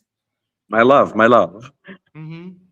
Then you also have the one that I like is Ahi. Yeah, that's brother. Because that sounds, the spicy peppers are called ají in Spanish. So it always kind of Oh yeah. it tickles my brain. Someone calling someone else like a spicy pepper. Yeah, that's cool. I like that. Messages that Jesus I'm habanero died coded, so by crucifixion, Yeah, habaneros are ajíes. was buried in the tomb, rose again 3 days later. And so, since that's the view and the message of the followers of Jesus, Allah says in chapter 61, verse 14 and 355, that he made the followers of Jesus dominant over the disbelievers in helping Jesus spread his message. And so, if he makes them dominant in spreading the message, that means that they're truly spreading the message of Jesus. And we see that this included the death, burial, and resurrection. So the problem is that the Quran, obviously, like you keep repeating correctly, the Quran says it was made to appear so. They neither killed him nor did they crucify him, but it was made to appear so. But the followers of Jesus was going around saying Jesus died by crucifixion, was buried in a tomb, and rose again 3 days later. So the problem is that Allah denies, he denies the crucifixion while pushing the message of the crucifixion. There's a dilemma there. So either the crucifixion is the true message that Allah helped spread, and therefore Allah's contradicting himself by saying it didn't happen, or the message of the crucifixion was spread by disbelievers, and that became dominant over the true believers, which before would then we get make too Allah far a away failure. from what Little Wolf had just said, Little Wolf said, since like a decade. Wolf, are you a furry? Were you a furry a decade ago? I don't think it's a furry. And does that mean that you were a Muslim furry? Oh my! Also, he's talking to Dr. James. He's not here. This is another channel. Oh my!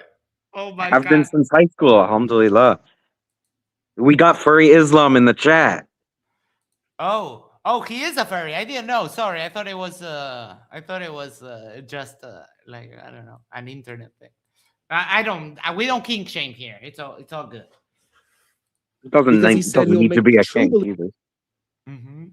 It's not necessarily a kink. Believers of Jesus dominant over the disbelievers. So that's the dilemma. Okay. See, that's the problem for you. For us, it's not For a me? problem. Why? Kaja, Tay asked furry Muslim. Alhamdulillah. I mean, why not? Why not? The Quran doesn't say anything about being a furry, right? No, it doesn't. There you go. Loophole found. Yes, I'll tell you, because you are making me agree what Christians believe. And I did tell you from the very beginning, whatever the Christians quote from the Bible, whatever they will say, I have no problem, because this is their Bible and they have to say that this is how they understand. But when you are saying that the message that is brought by the disciples of Jesus, which is what you are referring here, is the crucifixion, because there is no evidence.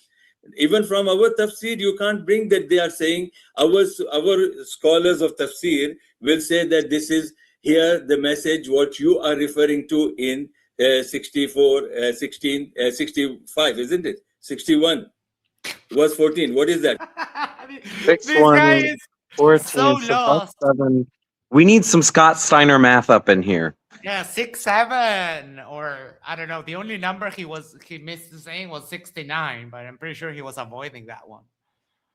65 verse 14. 61:14. Yeah. 61:14. It does not say in any of our tafsir. Bring that tafsir. Also, we don't care. All caps here is a no-go. You're going to get swatted every single time. So drop the all caps. If you don't see, increase the font on your phone. It has like a literal function to do that.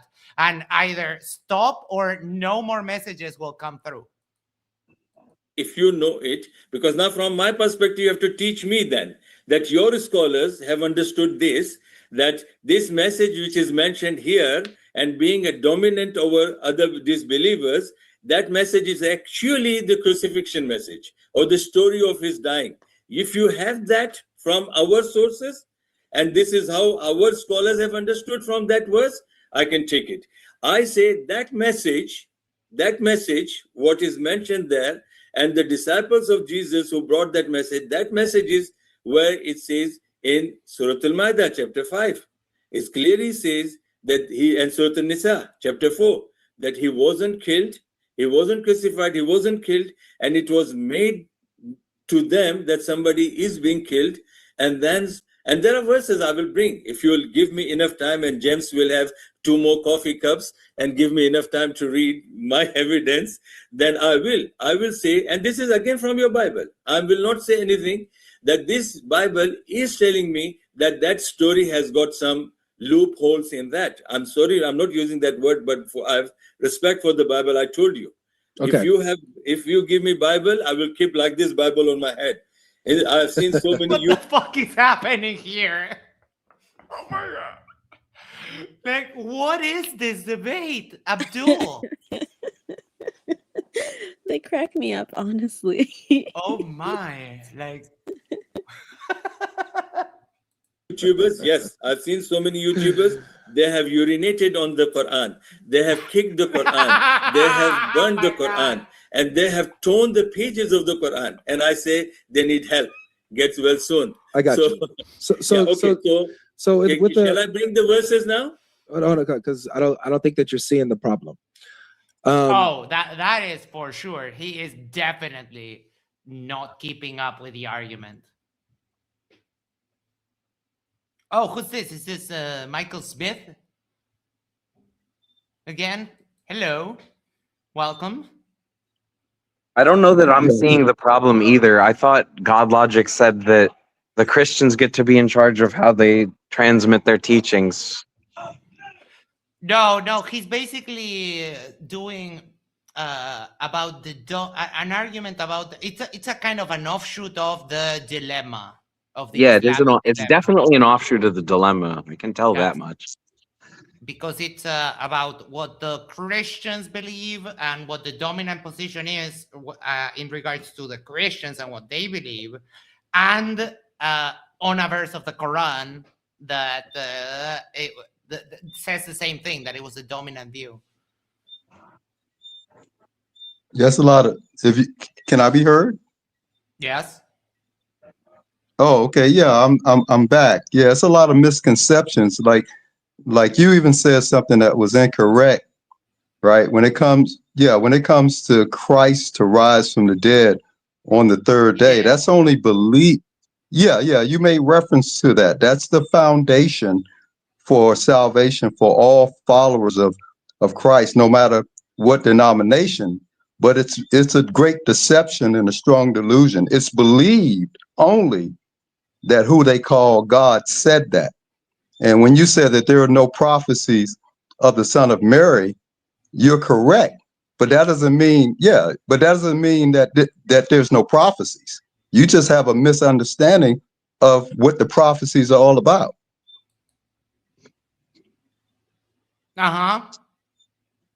Okay, so I was just correcting. Yeah, you're not correcting me on this, okay? But yes, I did. I am correcting you. Yeah, you can be corrected, sir. No, I can't. Yes, you can be corrected. Correct. I'm right about this. So you above correction? I will show you how you're wrong. Give me 1 second. Let me get my notes. We'll go here. You made a reference to, you said the Bible says. You have different people talking in the Bible, sir. Yeah. I know. Who you call God never said Christ to rise from the dead on the third day. I mean, yeah, because God doesn't exist, but all right. Virgin birth, that is in Matthew 1 verses 22 and 23. Well, now that I got someone here to talk to about this, how is it different from Freddy Krueger? Well, is that another atheist believer? You're an atheist believer, sir? Did you quarantine during COVID or take a shot? Atheist believer You is an think oxymoron. he thinks I'm atheist when I have Yeah. Allah as No, my I avatar? asked you. No, sir. I just asked you because I know that the host, he seems to be an atheist believer too. An atheist believer is an oxymoron. Well, Well, you say I'm so. I'm a Yeah. Muslim. How about yourself? You say you're a Muslim? That's Yeah. great. How about yourself? Yeah, that's why I said I follow the and capital and also real quick. Answer the Google. question. Are you a Muslim? No, I'm not a Muslim, sir. I'm saying I'm correcting you again. Capital letters does not mean yes. If you listen, capital letters does not mean yelling, sir. Yes, Google dumbass. does. Oh, yes, it does. That is Okay, so old school internet. Now you project. Internet etiquette says that capital letters is yelling. It's not my problem that you got the internet yesterday. Like if you want to go back to muds or mucks, if we go back to some furry mucks, you're definitely going to see everyone understands caps is yelling. Caps is yelling. Everyone knows Google. that. How much you want to bet? I'm gonna take your money. How much you want to bet? Google does using capital. I know you don't want to bet, so you need to be quiet. Google gambling haram. Haram. Excuse me. You don't get to tell me to be quiet here. I'm omnipotent on this bitch. So calm the fuck down, and we're going to take a look at this. So this is what the Bible says, Matthew 21. All this took place to fulfill what the Lord had said through the prophet. The virgin will conceive and give birth to a son, and they will call him Emmanuel. The problem is that this is Isaiah 7:14, right? Now, when we go to Isaiah 7:14, when we go to Isaiah 7:14, when we go to Isaiah 7:14 and we read the full chapter, here it says, where is it? The sign of Emmanuel here. Then Isaiah said, "Hear now, O David, is it not enough that you try, not enough to try the patience of humans?" Hold on, this is not the translation I want. Even the AI overview says, "Wow." Here again, the Lord spoke to Ahaz, saying, "Ask a sign of the Lord your God, let it be deep as Sheol or high as heaven." But Ahaz said, "I will not ask. I will not put the Lord to the test." Then Isaiah said, "Hear then, O house of David, is it too little for you to weary mortals that you weary my God also? Therefore, the Lord himself will give you a sign. Look, the young woman is with child." And in the Hebrew here, it says, Ha-alma hara.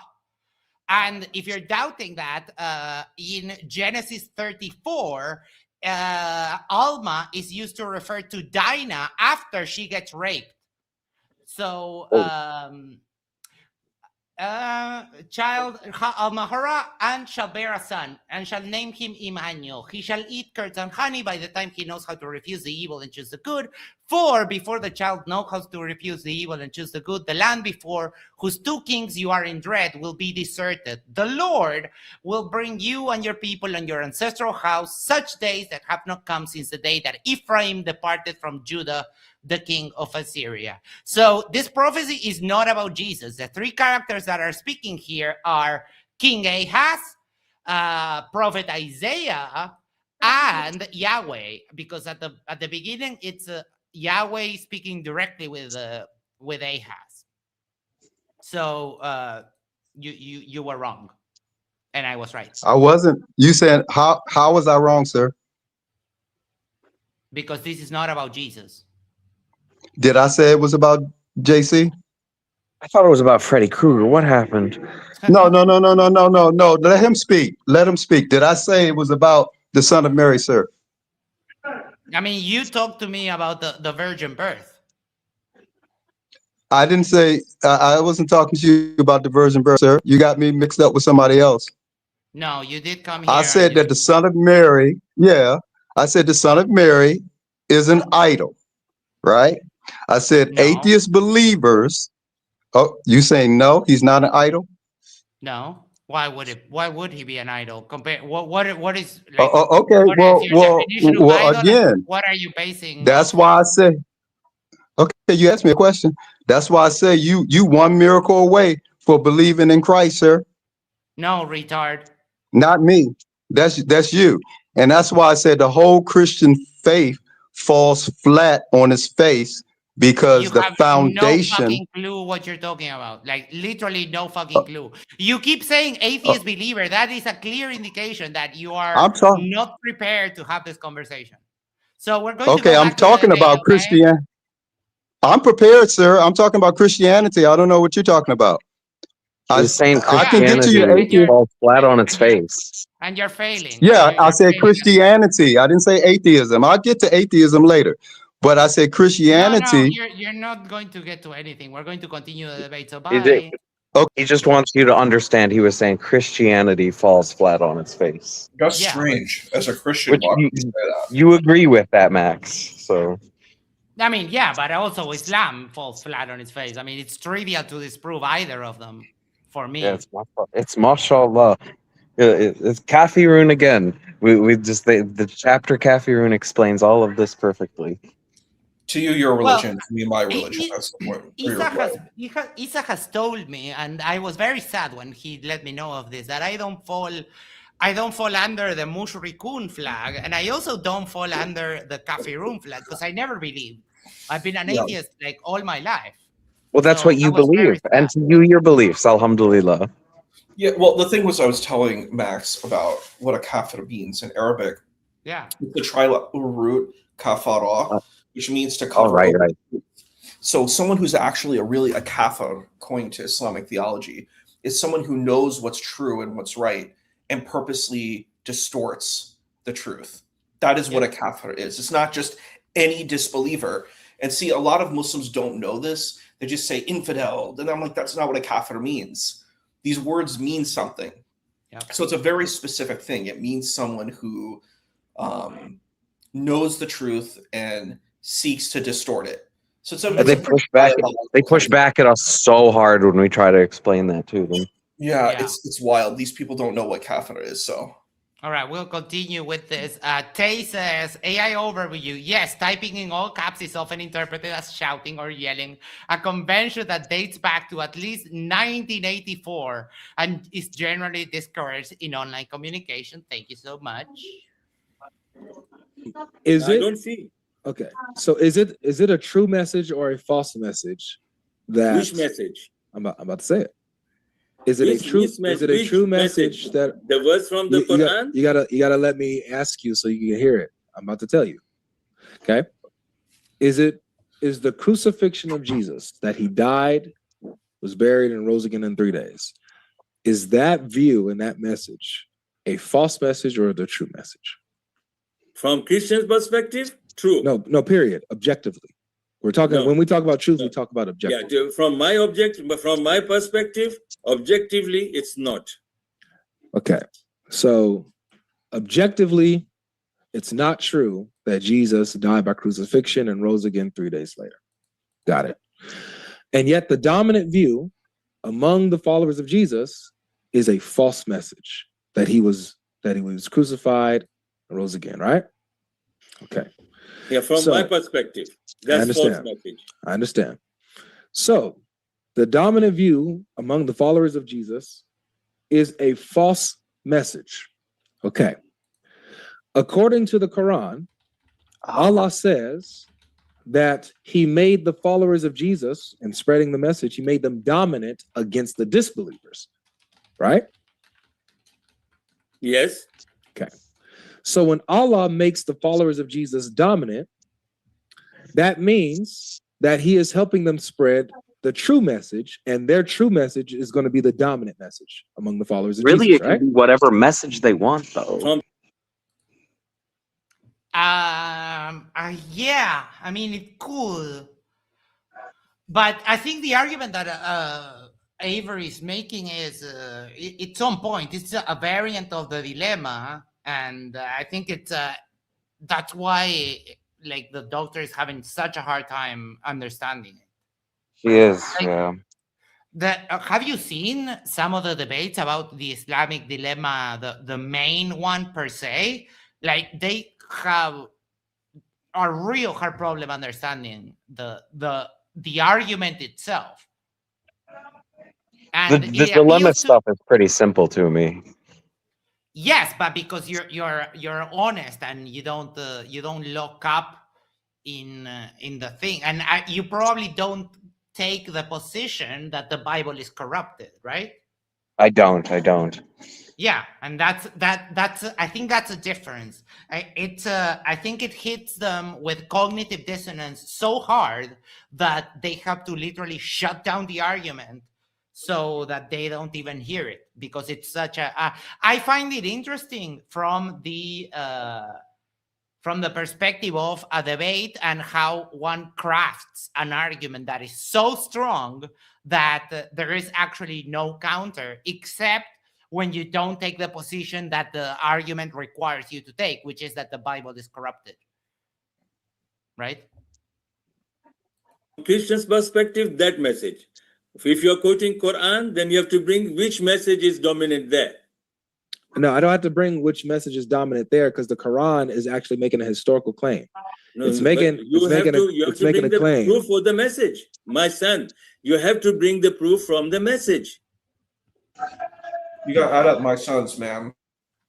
Do you understand that the Quran is making, like, it's making a historical claim about what happened with Jesus and his disciples? Which message? Okay. The message that the disciples were spreading, the followers of Jesus were spreading. Okay. They were spreading, according to the Christians, they were spreading that. According to the Muslims, they were spreading that he wasn't died. He didn't die. Very good. Very good. I'm with you. Which of those views became the dominant view? The one which is latest, and latest is the Quran. That's not the dominant view. You already admit it. No, which of the views? Which of the views became the dominant view? My son, I agree that it is dominant from your perspective. I'm still get those my sons in. To my son. saying from my talking about objectively, not my perspective. Look, when you of course the Derpling.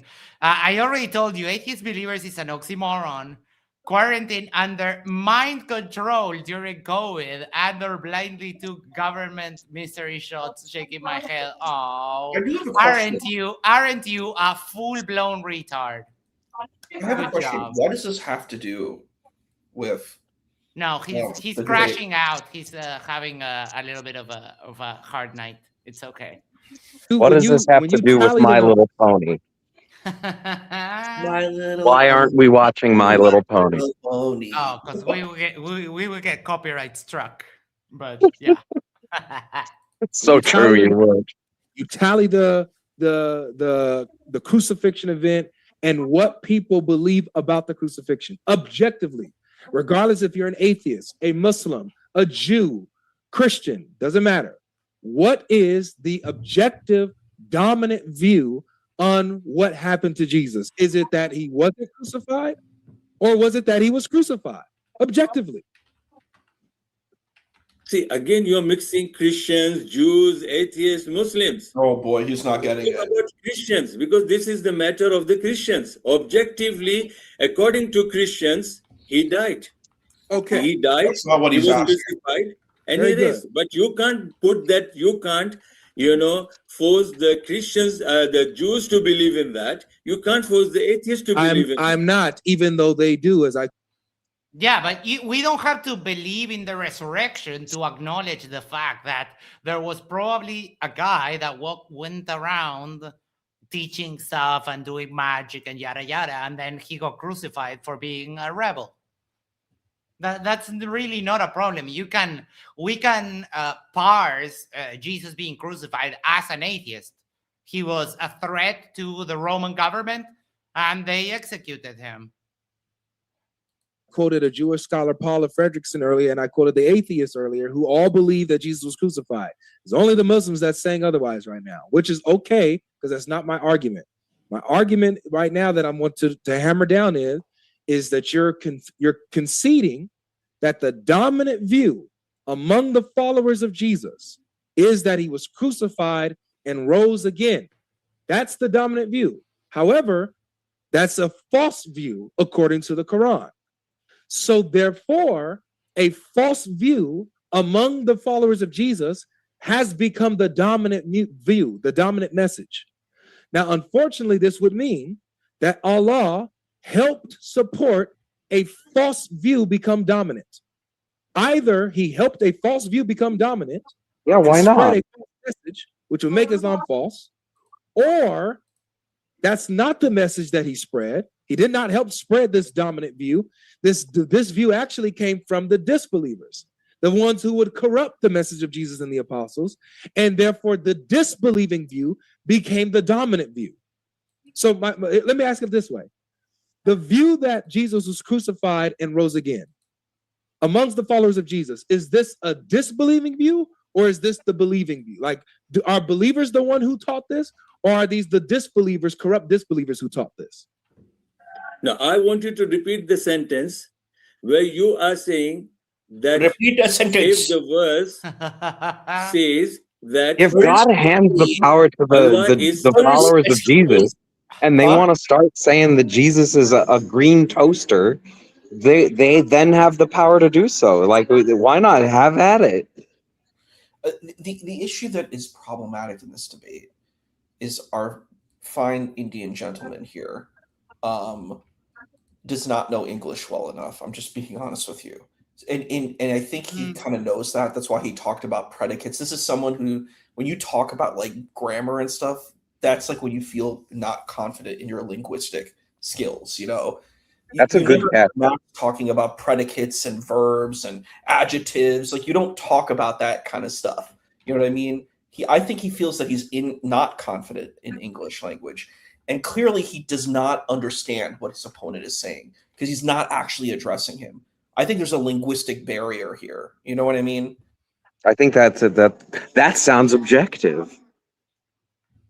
I think that's one of the hardships in this debate. He really just does not understand the what's being communicated, and that's tough. Mm-hmm. Oh, we have Michael being a complete anti-vaxxer douchebag. It's funny that you are alive because of vaccines, so eat a bag of dicks. I want to tell a story about vaccines. This is an important story that I always like to share. You got it. So my father, yeah, I remember. Go for it. I'll go to the toilet for a moment. I'll tell the story while you're going to the toilet. I've heard. My father was born in 1931, so a long time ago. He was born during, I guess it would be World War II. So long time ago. Before the partition of India and Pakistan, when Sri Lanka was known as Ceylon, a very ancient time. He came from a place called Madras, a very exotic place. It's called Chennai now. But what happened was, it was under the British Raj, under the British rule, and the British imperialism and colonialism was terrible. But they did do something good. They gave vaccines to the Indian population. So I don't think my father's family all got vaccines, but my dad did. And when I saw it, he had burn marks on his arms, you know, and I was like, where did you get that from? And he's like, well, it came from the British. And so these were vaccines, because the vaccines aren't like now where you just take one needle and it goes in. It was like a burn mark. It left like a burn because it was just a lot of needles that they took. That's just how vaccines were back then. So what happened was my father was the oldest son out of maybe 6 or 8 children, something like that. It was a lot of kids. My dad outlived all of his brothers and sisters. All my uncles and aunts from that side have passed away. He outlived all of my uncles and aunts except one younger sister who was like maybe 20 years younger than him, by like a month. You know, she passed away like a month after he passed away. So we outlived all the family. My uncle passed away from smallpox at 60 years old. So in India, they had cholera, yellow fever, smallpox. They had all of these illnesses, and you needed to have vaccines to to battle this. Since my dad had those vaccines, he was able to live. I'm alive because he's alive. He was alive, and so I'm like, vaccines made a difference in my own personal life. So it's really interesting that people are critique vaccines, but I'm like, they really work. Like smallpox, yellow fever, cholera. Like, I don't even know if people know what these things are. They're literally answers to our prayers. Like, vaccines are a gift from God through man.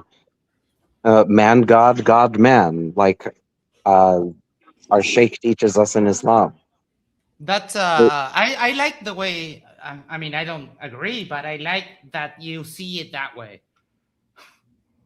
It always blows my mind when I meet religious people who are anti-vaxxer.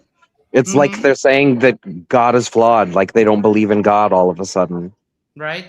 Yeah, I'm going to put on my creationist hat for a moment. Like, there's this built-in system that we can train our immune system to be better than it is by default.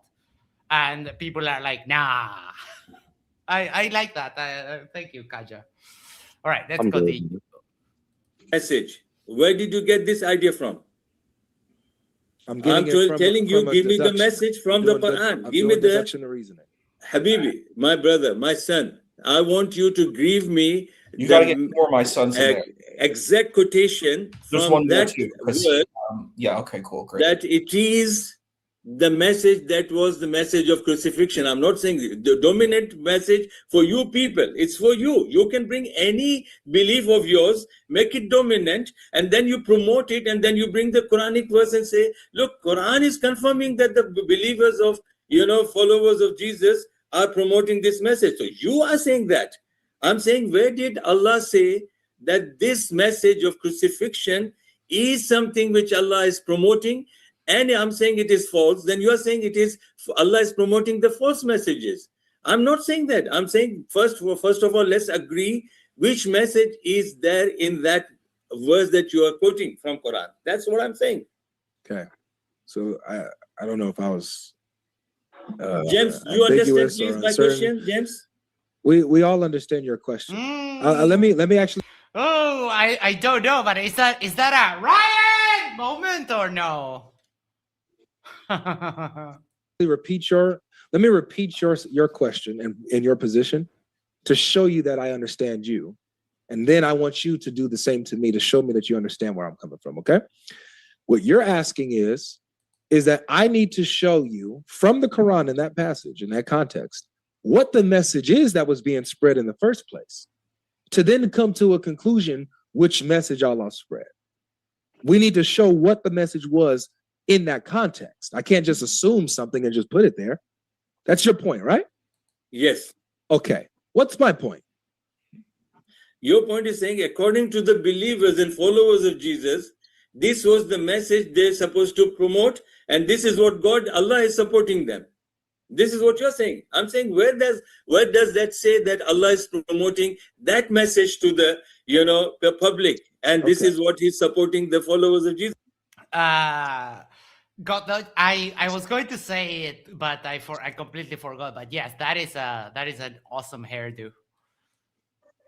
So that's not my point. Let's do this. So the verse says that Allah supported the followers of Jesus in spreading the message. Wherever that message is, Allah's helping them spread it. Like, they're going around preaching the message of Jesus. They're preaching the message of Jesus, right? And Allah helped them become dominant over the disbelievers in spreading the message of Jesus. Can we agree? According to the verse. Okay. Now, that's the message of Jesus they're spreading. Does the message of Jesus include his death, burial, and resurrection, according to the Quran? According to the Quran? Yeah. Where? No, I'm asking, does it include? I'm asking you. Tell me. All right, very good. So the answer is no. The Quran says this. I got you. So the answer is no, right? Yes. Okay. So the death, burial, and resurrection is not what is included in the message of Jesus. Got it. So that means that the death, burial, and resurrection is included in a false message. that is also being spread in contention with the true message. The true message is that he wasn't crucified, it was made to appear so. The false message is that he died and was buried and rose again 3 days later. Right? Now, here's the question now. Which message became the dominant message among the followers of Jesus? Is it that it was made to appear so, or that he actually was crucified and rose again? Crucified. Awesome. So the false message became dominant. The true message was not dominant. It got overwhelmed by the false message. So this means, this is where now our conclusion, okay? Based on what the verse says, we supported them and the followers of Jesus in spreading his message, and they became dominant. So, but we know historically that the message, the false message actually became dominant. The message of the disbelievers became dominant. So therefore, this verse is a failure because Allah says he supported them and they became dominant when really they didn't. They got overcome by the disbelieving message that Jesus died and rose again. So therefore, Islam would be false. You know what I'm saying? Yes. Do you understand my point? I understood your point. I understood the point my lovely brother, Dr. David Wood, as well. He brought the same verse and he brought the same argument. But my point is still there. The dominant message is again according to the followers of Jesus. It's not according to the atheists. I cannot confirm that any qualified atheist or any historian, today's historian, has ever confirmed that, okay, whatever it is, historically that is known. Historically, everything is known. Historically, even known that Jesus, Muhammad is existing, but Christians deny his existence. Well, that is not a common view by any stretch of the imagination. There's only a handful of people that subscribe to Muhammad being a mythical. Like the Muhammad mythicists are very sparse. I only know of one, that guy, Jay Smith. Jay Smith, yes. We did a couple of reviews on that. Historically, Kaaba is existing. Christians deny his existence. It is existent. And historically, Abrahamic religion and the son of Abraham, Ishmael, was settled down in Mecca. That is historical. No. This is the first time we heard anything about Islam. Yes, first thing ever.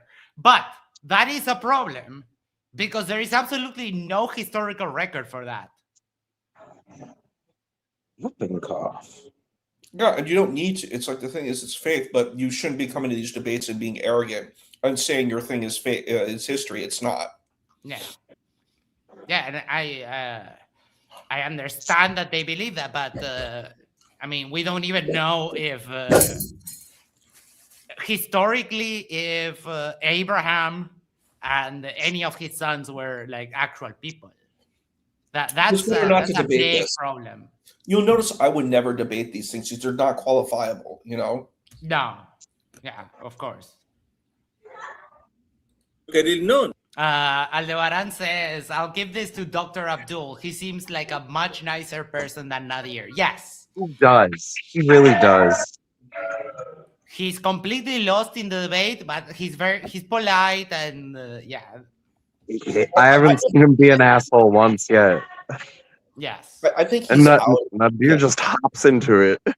Yeah, Nadir is just toxic. Gaping asshole. I hear you. I think he's really out of his depth. Element. Yeah. He's out of his depth. He's a doctor, but he's not a debate. Being a doctor doesn't mean you're a debater. Avery doesn't have degrees. He doesn't have to. He's an expert in what he does. Yeah. He knows his material and he knows how to prosecute his material. And no, I've never seen a Muslim debater beat him. Not one, you know. No. And when I was going up against him, I wasn't actually trying to beat him. I don't think I lost my position. You know, we didn't actually have a fight on that, but you know, I think he did very well. We could see what Emmy and Jay really wanted to focus on the Christian stuff. And I don't think that really went well for us because that was not even my intention. But that's why I didn't fight against it because I'm like, I'm not going to, you know. Wait, did you debate God logic? I did. Yeah. But Emmy and Jay kind of took over. Isa was doing absolutely great. Oh, so it was like 2v2. Yeah, it was a 2v2. You saw it probably. You need to. I probably did see you. I want to see you 1v1 this guy. I mean, it's hard because like, what exactly are we going to debate? Yeah, he's like, not going to debate this position.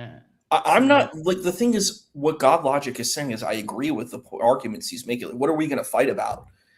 God logic's position is against Salafism. He takes a position against literalism. So if I'm bringing up a spiritual narrative, he's not going to debate that. That's why he didn't engage my points because that's not his bread and butter. And it's like you can't really you can defend Islam with that, but it's not like it's a hard thing to say I'm going to do like a debate and a battle about like talking about spiritual, mystical feelings about this stuff. You know what I mean? It's not an easy. There's not really like a dialogue on that particular situation. But this is like what he wants to always debate about, so he can't debate about some other stuff.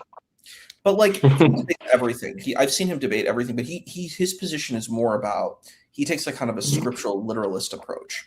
Yeah. So using a kind of a more nuanced spiritual approach.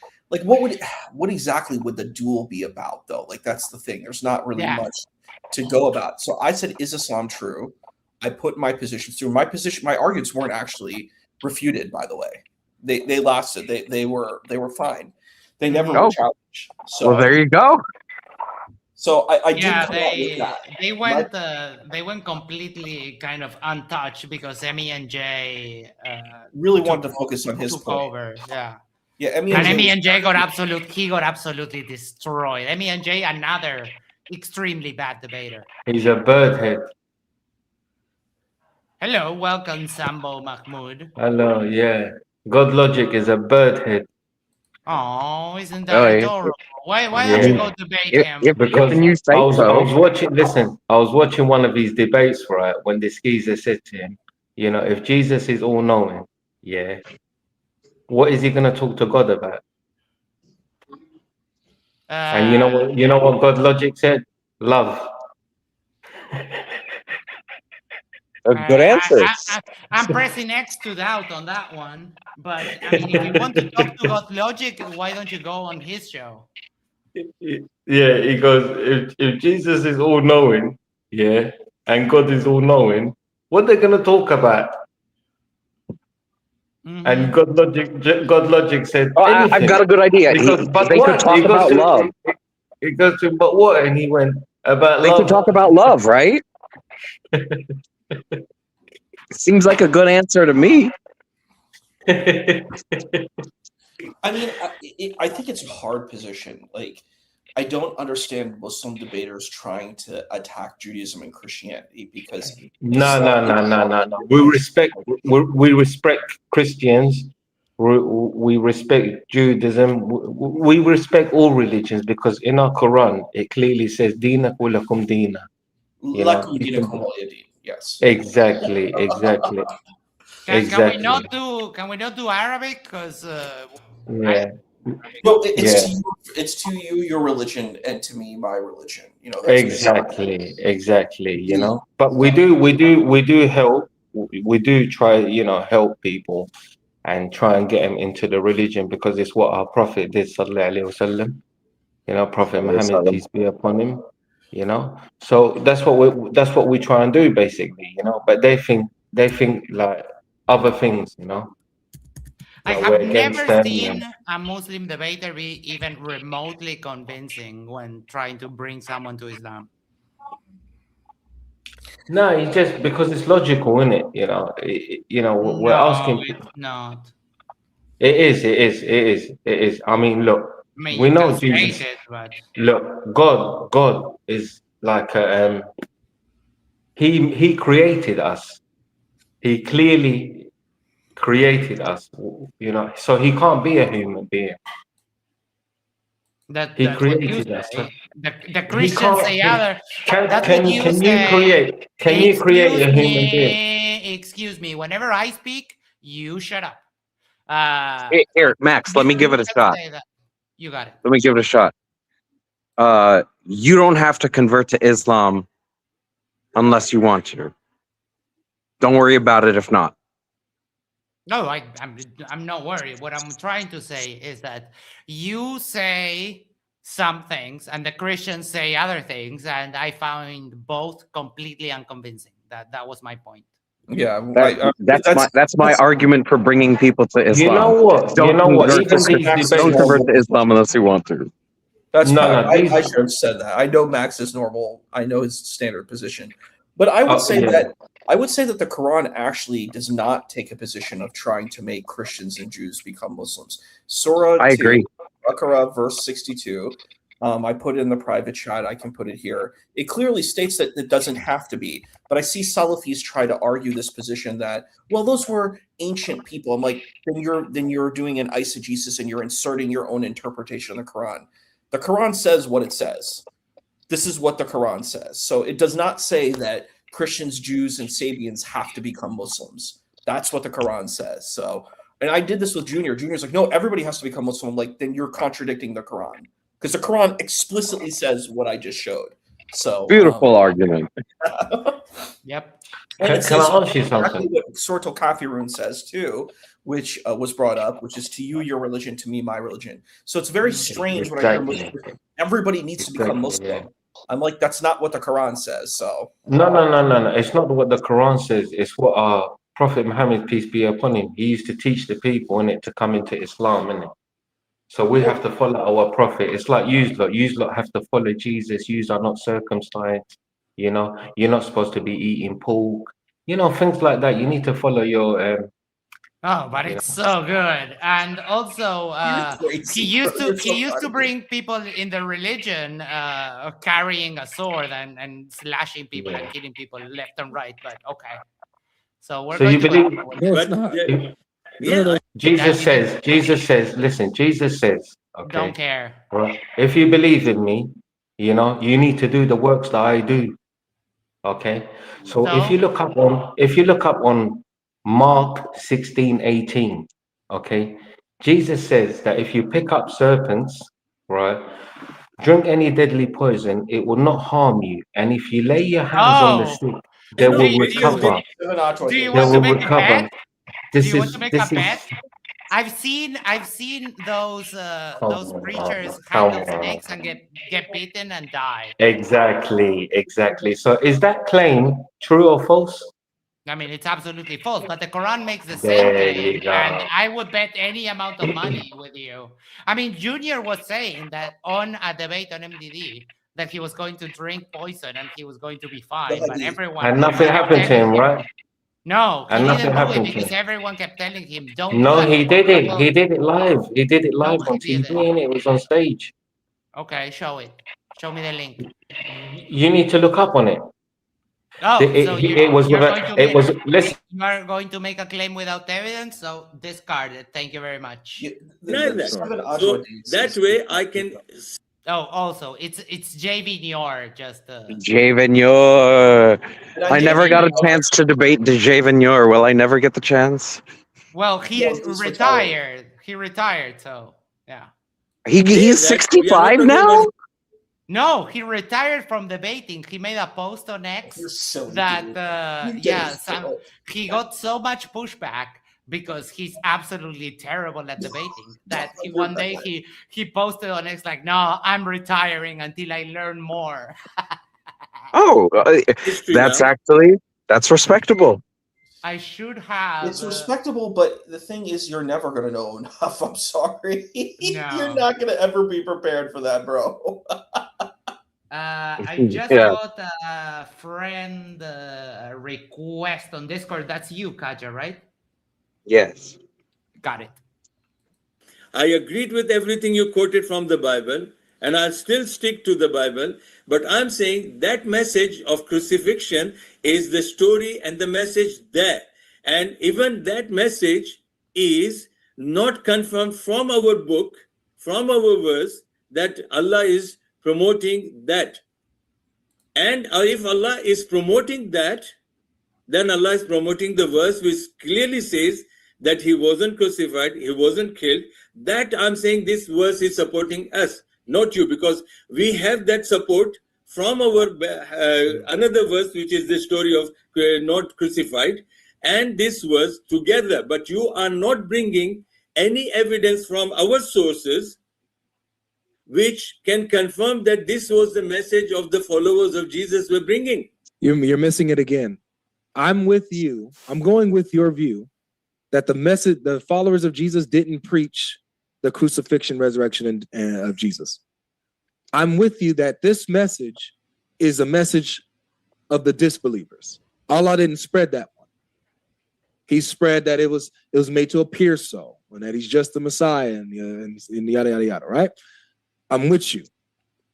So what I need you to connect with now is the fact that their message, the true followers of Jesus, their message got overcome by the false message. Their message, the true message that he wasn't crucified, got diminished and was not dominating like Allah said it would dominate. Allah said that the followers of Jesus and their message would dominate over the disbelievers, that it did dominate. But we see by our own admission here that it didn't, because the false message that he was crucified actually dominates even to this day. So this means, so let me just make it clear. I'm with you. Allah did not spread that Jesus was crucified. He did not support that message that Jesus was crucified and rose again. He did not support that one. He supposedly supported the one where he wasn't crucified. Unfortunately, it's the disbelieving false message that became dominant, which means Allah failed to make the followers of Jesus, the true followers of Jesus, dominant over the disbelievers, which would then make Islam false. Done? Yeah, do you understand? That, oh my. Even though he's polite, that you done shows that he's literally not listening, not actively listening. He's just waiting for his turn to speak, and that is so annoying. And it's kind of so annoying. It's sort of kind of awful in a sense, because it's like you're here to have a conversation. You're not here just to preach, and it kind of feels like that. He's like, in our point of view, I'm like, we understand what your point of view is. That's okay to have a point of view. But your job. How much of this debate have we gotten through? How much is left? Oh, we have about. We have a long way. I can bump it to. We'll skip through. I can bump. Like, does God logic not have another point? He better have another point other than this. This is so. Yes, it's very tiring when the debate just goes over the same thing over and over and over. He's repeated this a dozen times. Why? And it's really not the battering ram he's acting like it is either. Yeah. Why isn't this shit loading? Give me 1 second. Because I found unfortunately it is the battering ram in this debate because it's not being addressed. You know what I mean? It's become the battering ram because he can't the opponent is not addressing it. Hold on, let me share my entire screen because I think to your point, he doesn't have the English to address it properly. Mm-hmm. He just doesn't understand it. Like that's the problem. There's a little bit of a language barrier there. Why isn't this showing? The Quran's basically like, here, we're going to let you guys handle the message for a while. Now the Quran's out. This is what we say the message is. Like, promote Jesus as you want. I don't see anything wrong with that. And he's just like, oh, but then God let you do something false. But God lets us do false things all the time in the name of God. Hold on. Why isn't this Discord is being weird? Let me reset it because I found the image of when Junior. Are you the one smiling? What? Are you the one smiling? I'm always smiling. Oh, is that your picture, right? I mean, I'm on camera. Okay, so about the debate on live, it was live, right? With the Christian lady and the Muslim. And she told him, prove Islam is true, right? Drink the rat poison, right? And eat the date. And the Muslim did it and nothing happened to him, right? Why No, can't Christians? I don't know. Right, right, Where okay. is So that? Where is that? you need to find it on YouTube. You need to. It's your argument. You need to find it for Yeah, me. but I can't put that up on there, innit? I'm gonna have to go through, look for it and everything, and then put it up. Okay, then You in know, the so he future, proved he proved these points. He proved the in the Muslim proved these future, points. in the Yeah, the future, Muslim. when you in the future when you plan on making a claim, it's a good etiquette to Yeah. have your evidence ready. I mean, just Yeah, but FYI. I'm not gonna lie. I'm not gonna lie, right? But the Muslim proved these points. Yeah, the Yeah, I know. Muslim I would proved say these there were points others. I mean, exactly. You But with haven't this one, proven yours, which is the thing I would here. say I would say if it were true, you would have to. Modern medicine would do this. Modern medicine. yeah. All the viewers, you know, that. whoever's watching this, all the viewers and whoever's watching this, they're gonna search it up and they're gonna find that is true. No. I would say Yes, that they're How do gonna we go know? on How do we Google. know? it's real. It How could do be we know it farmer was things. poison? It could It be was farmer poison, of course, because it was a How debate. do It we was a know? debate. It was a How do debate we? with a Christian lady, and she told the Muslim guy. How do we know if you come and you show me a vial of a substance? How do I know in a debate over the internet that is poison? You can have a random audience member come up from the stage to check it, and then the snake oil comes out, right? Snake oil prove that this is a miracle cure. This is the junior said, I am quitting the debate space indefinitely. After a deep and sincere conversation with our convert brother, Enoch Islam, that is like the guy on the right, he's one. I have come to the realization that I have done more harm than good by trying to debate without proper foundation in true Islamic knowledge. I ask Allah, and then it continued, and I didn't capture that. But yeah, that was Junior admitting he's a trash debater. I think it's a good post. Kind of. Someone is feeding back, someone is feeding back my own audio to me, and it's driving Okay, me crazy. okay. So if the Bible was 100%, the whole world would have become Christian, right? No. I mean, the same argument could be used against Islam too. You could say, well, if Islam is true, why isn't the whole world Islamic? Yeah. Exactly. So both books are the same. Okay. So they shouldn't complain about these books. Can you see what they're doing? They're having debates. They know both of their books have got problems in them. They shouldn't be going against each other. I mean, in that we agree, because Islam is hinging. Oh my God, who is feeding back to me? I hear it too. Is that you? Yeah, that's you, Sambo. If you don't fix the audio, I'm going to have to drop you, because that is one of my triggers. Like when I speak, I hear myself. That's like a universal human species trigger. Oh my, yeah. Tay, who is a witch, says that the true spirituality is animism. I would say. Oh, for like anime? No, animism, like it's a spirit. animal it's like, spirit. It's a spirit. It's like Shinto. If you know Japanese Shinto, that's like an animalistic tradition. Or is it like otherkin? No, animal spirits, like before organized religion. So it's like otherkin is animal spirits, right? Well, otherkin is when you identify as some other kind of being, like you identify as being a dragon or a cat. That's otherkin. My spirit animal is Austin Whitsitt. I like furry on I'm going to drop you we because worship spirits. This is excruciating. Your feeding back is just not doing it for me. I was going to say something else. Tay, I think that the only actual sort of shared commonality that we have, it's dancing. Doesn't have to be taught. No, Sambo, your microphone is trash. You're not joining again. Either fix your audio or you're not getting on stage again. Yeah, find the echo cancellation setting and enable it. I did enable it, but it's still it's not you, them. No, I did enable it for him. Yes, I can do that, but it's you have the power.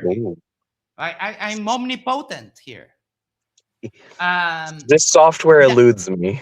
I was talking about, the true religion is dance. You can take a toddler that doesn't even speak and put them some rhythmic music and they will tap. It doesn't have to be taught. It crosses all boundaries. It crosses all barriers. So that is the true spirituality is dancing and music.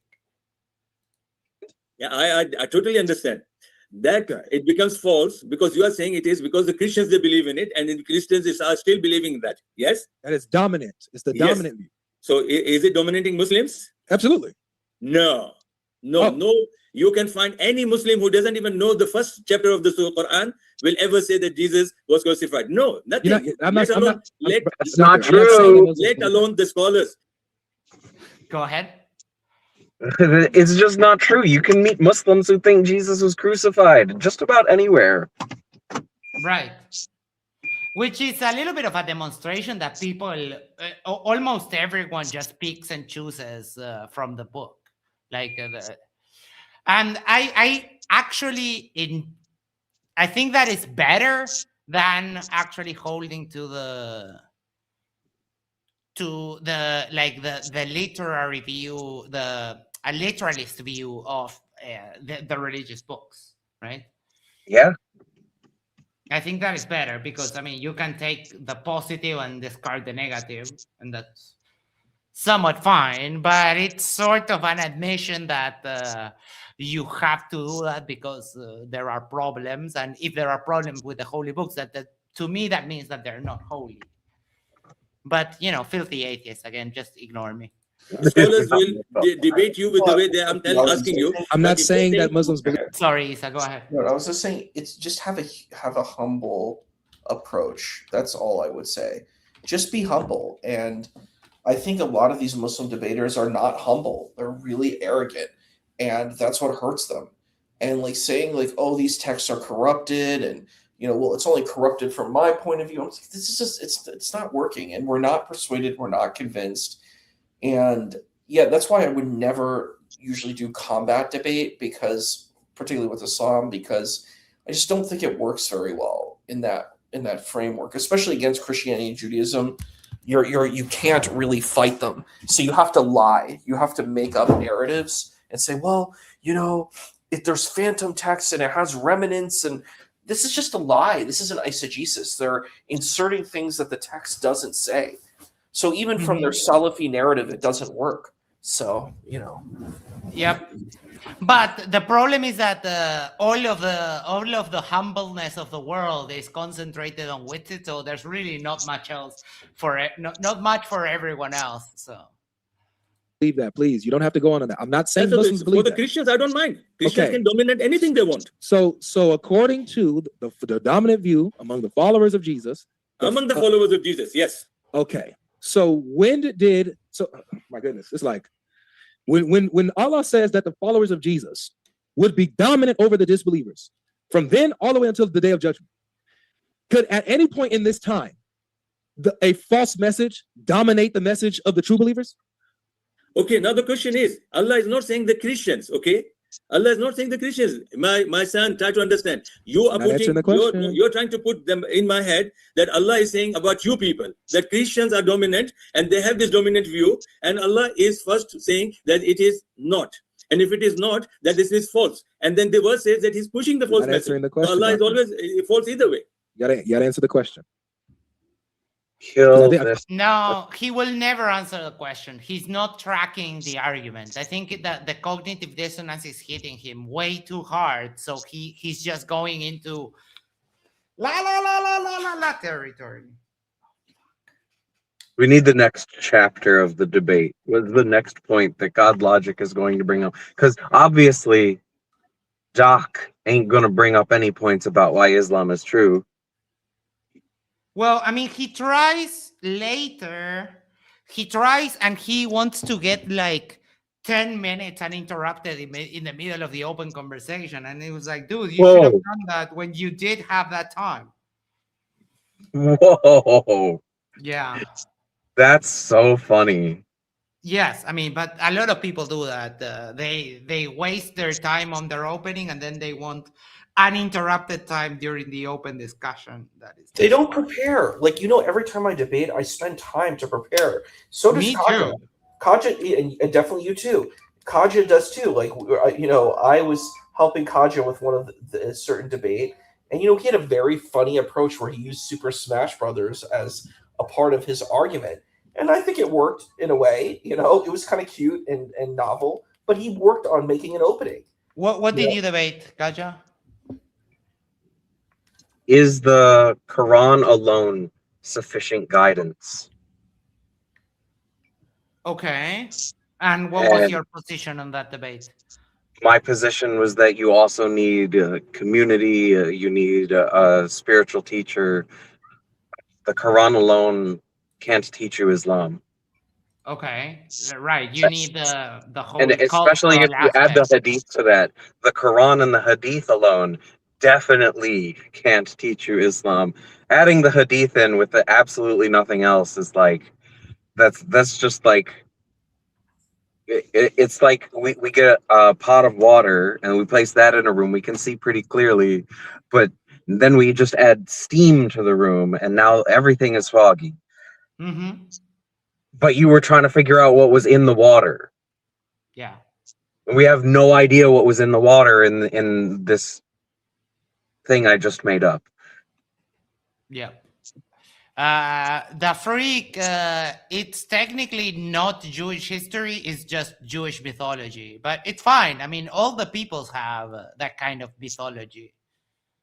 And so I was debating another Muslim, and they were saying that the Quran was enough to learn Islam, right? Yes, and just that the people present, maybe like only 11 of them voted on who won, and it was 10-1 that I won. So yeah, I mean, I don't think it's that cut and dry, but mashallah. Even at face value, you still there are things that are not contained in the Quran. Like, for example, how to pray. It's not there. You need to learn that somewhere else. It's not in the Quran. Would help us progress. I'm telling you, it does not mean that message is dominant in this verse. Allah is not. It's okay. According to you, according to the Christians, it could be, but you can't use our verse to say this is what Allah is saying. You're not answering the question. Allah says that the followers of Jesus in spreading their message will be dominant. Do we agree? Okay, I'm going to nudge it forward because there's like 5 more minutes of them going in circles over the same thing. Kaja, I think it might be you that is also. Are you using headphones or something? Because when I speak, I hear like a little buzz. All right. In chapter 3, verse 55, it says, and I'll read it again because I used this earlier. It says, bring it on the Allah screen, said, "Oh Jesus," that'll cause. Here we go, bro. There you are. Okay. You can see it? Yes. When Allah said, "Oh Jesus, look, I am gathering you and causing you to ascend to me, and am cleansing thee of those who disbelieve, and am setting those who follow you above those who disbelieve until the day of resurrection. Then unto me you will return, and I shall judge between you as to that which you used to defer." So according to this verse, how long will the followers of Jesus remain above and dominant over the disbelievers? Is it temporary? You mean to say that all Christians are dominant over all the people today? Yep. Sorry about that. I left by accident, but did it get better after I left? Let me check. It's still there. It's okay. Don't worry. It's not as annoying as the other guy, but it's one of my triggers. Oh, they're still here on the same thing. I want to go where the... Yeah, we need something new in this conversation. It's just too much. Yeah, they spent so far like 45 minutes in the same issue. And Dr. at what point do you just keep on repeating yourself when Abdul is just not tracking? You can read Arabic? I can't. I rely on you. You can't? Yes, I can. I can't read Arabic. I rely on you. No, but then why you ask me the question? Because I can rely on you. I was making sure I can rely on you for the Arabic. No, but see, if I say, do you understand English? Because I can understand English, that's why I'm asking you. You can understand. Well, that's not why. That's not why I asked about the Arabic. I don't read Arabic. You know, my dad was very honest. English was not his strong suit. You know what I mean? Yeah. My dad would say, "I understand English." You know. You being an Arabic speaker can help us understand. Okay, that's what I'm saying. Let's go to it. Okay, so this is chapter 7, verse 157. Yes. Those who follow the messenger, the prophet who can neither read or write. I'm gonna skip the brackets because that's not in the actual verse, even though it kind of helps me. But I'm gonna skip that to be fair to the actual Quran. Okay, who can neither read nor write, whom they find written with them in the Torah and the Injil. So the Quran says that the Torah and the Injil are written down, and they're with the Jews and the Christians in Muhammad's time. You understand what I'm saying? So the Injil was written according to the Quran. The question now is, when was it written? You bring me the Injil of Jesus Prophet's time. Brother, when was the Injil written?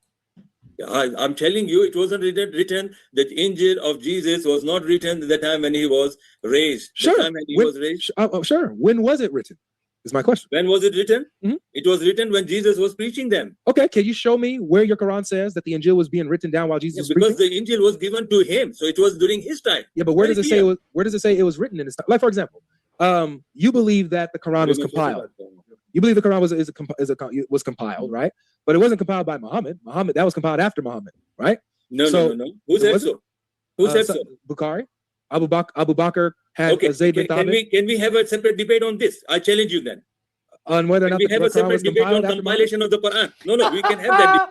With the showing that you have demonstrated on this debate, Mr. Abdul Majid, like who would ever want to debate you again? Like you're literally not tracking, not engaging, not nothing. Debate, but academically, sure. Okay, James, please set up this mark that we can have this debate: the preservation of the Quran and preservation of the Gospel of Jesus. The Gospel of Jesus. Oh my!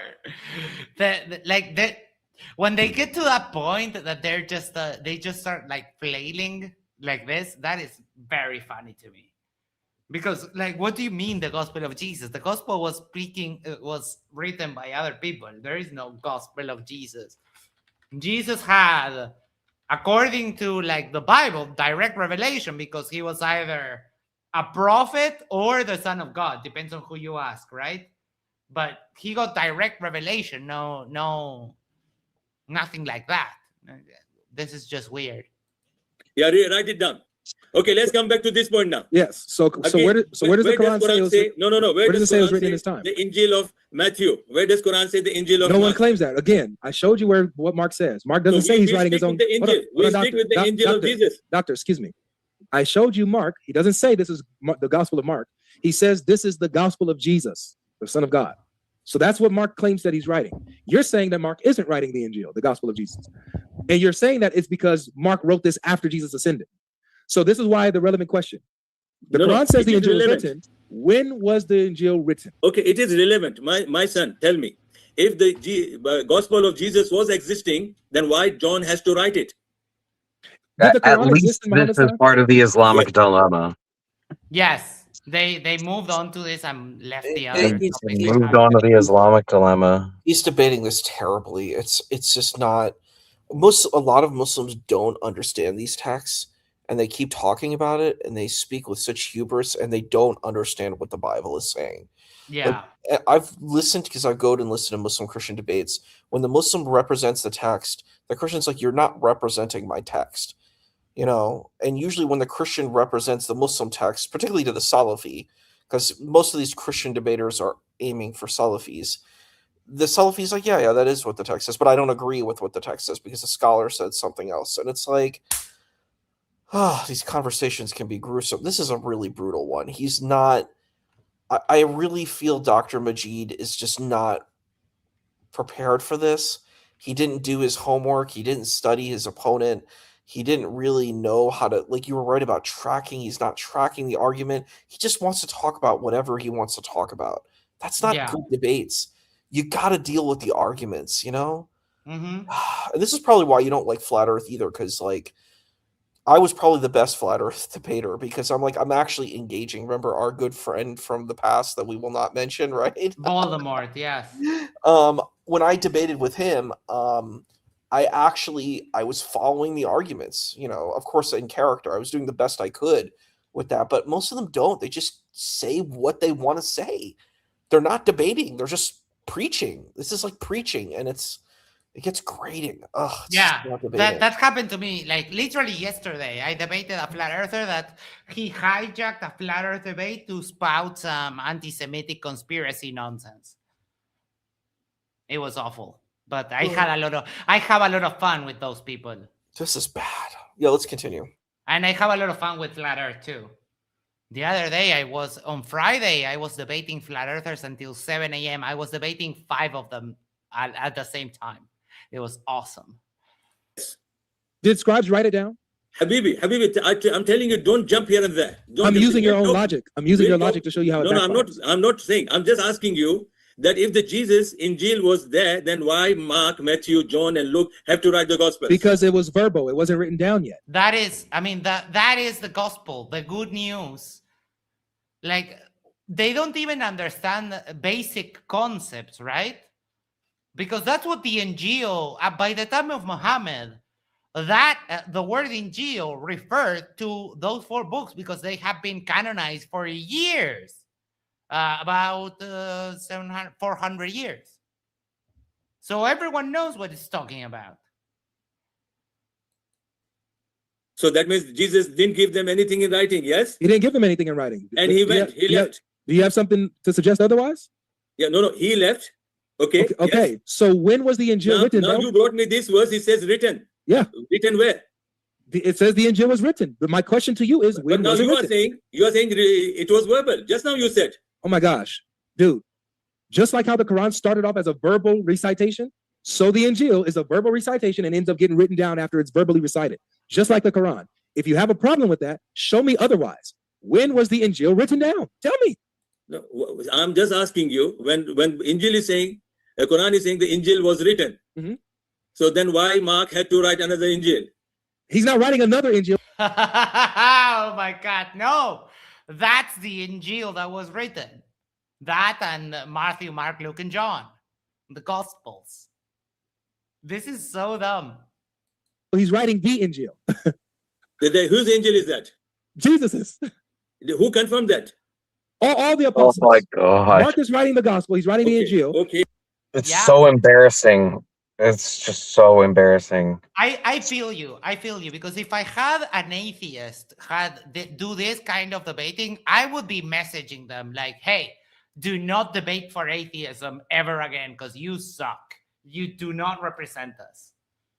I feel your pain, Kaja. 100%, I swear. Dude, wave dancing.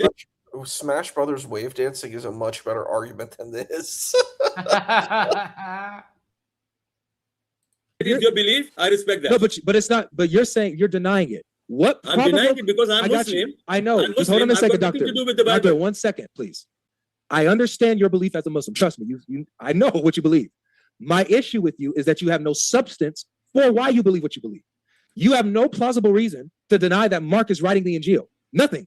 No, I don't have to. I love it. I love it. I say good luck to the Christians. They should follow word by word, verse by verse of Matthew, Mark, Luke, and John. I say that. So you agree that Mark is writing the Injil? He's Injil. No. Let's do this again. Just say yes. Screen, right? Yes. All right. Yeah. This is what Mark says. This is the beginning of the gospel of Jesus Christ, not of Mark. of Jesus Christ. So Mark is claiming to write the Injil of Jesus. Do you agree with Mark here, or do you disagree? And why? Okay, let's understand this. If Mark is writing the Jesus gospel, then what did Matthew write? Brother, do you disagree? Just focus on Mark. Do you disagree that he's writing I'm focusing on Mark. my God, I said, okay, so Mark is bad. writing the... It's so bad, and it's embarrassing. I saw the debate with Muhammad Hijab and God Logic, and all the Muslims, like Daniel, remember Masood? He did a commentary. He's like, Muhammad Hijab won, God Logic lost. You know, like his like Australian accent, and I'm like, dude, this is bad, man. No, Muhammad Hijab lost terribly because he just repeated the same talking points. And I get you believe in those talking points, but just because you believe in the talking points, you have to prove them to be true. That's what debating is. It's like many of these Muslim debaters don't know what a debate is. Like, you know, Kaja and I always like joke around, but you know, Kaja's very funny. He has like a sense of humor when he does everything that he does. But like when he goes to the debates, he plays around and he makes some jokes, like, you know, what do they call it? Fourth wall kind of jokes, that, you know, very contextual kind of jokes. But they land a billion times better than this. Like they're at least funny, and then you can kind of find a way of how to link them to the argument. These guys, they're just like, they're broken, like records. They're broken record players. They just keep going. Yeah. And I'm like, do you have anything else in your arsenal? No. I always say that I have electronic music vinyl, actual records that repeat themselves less than these guys. Sykes 880 or 880 says, we're in the 7th church age of people's rights from Revelation 3, the final church age. Sorry to burst your bubble here, but the predictions of Revelation have gone by 1,900 years. So broken record. Yep. Dude, like, you know, Gospel of Jesus. I was going to say, I was joking, Kaja. I said you could make jokes about wave dashing. You could make jokes about cold python, finding the cold python. You can make all kinds of jokes, like make that as your argument, and it would be superior to any of these arguments. They're so bad. Yeah. You know, you could make a Fifi La Fume argument, you know, or Lola Bunny, and it would be a better argument than this. It's so bad. These arguments are so horrible. They're so embarrassing. Terrible. And they I tried to debate a Muslim once, and he said, yes, but you are not Muslim. You think the prophet was Lola Bunny. Why? And but why? Why did he say that? I don't remember why. It's I don't remember what my comeback was either. But these people can't argue. They don't know how to debate. But I said, no, I think the prophet is Fifi La Fume. And that's a better argument than these arguments. That's the point. These arguments are so bad that argument is superior to these arguments. Yeah, I think, Isa, we could make a shitload of money putting on a debate academy for Muslims. They need it. They need it. And yeah, we would make a killing. From what you've been seeing about Muslim debaters, are they all bad so far? Yeah. You're the best one, Isa. I appreciate you. Thank you. It's embarrassing. We're embarrassed. We listen to here and we're like, they can't track the arguments. They can't follow. They don't know how to engage.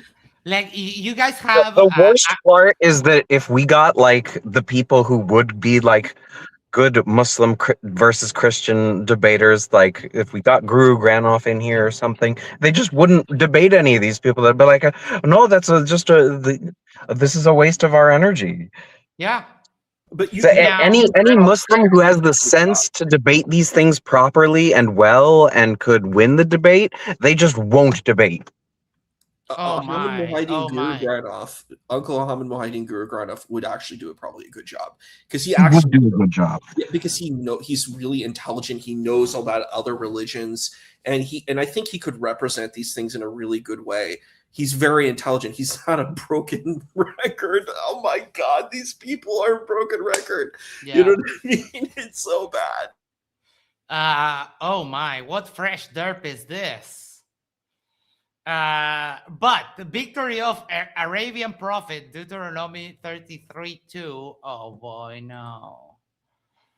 Hold on. Deut 33:2. Oh no. Oh no. You can't call it Western. You can't call it Western Saudi Arabia. It's just Western Arabia. The Lord came from Sinai and drawn from Seir upon us. He shone forth from Mount Paran. With him were myriads of holy ones at his right, a host of his own. This has nothing to do with Muhammad.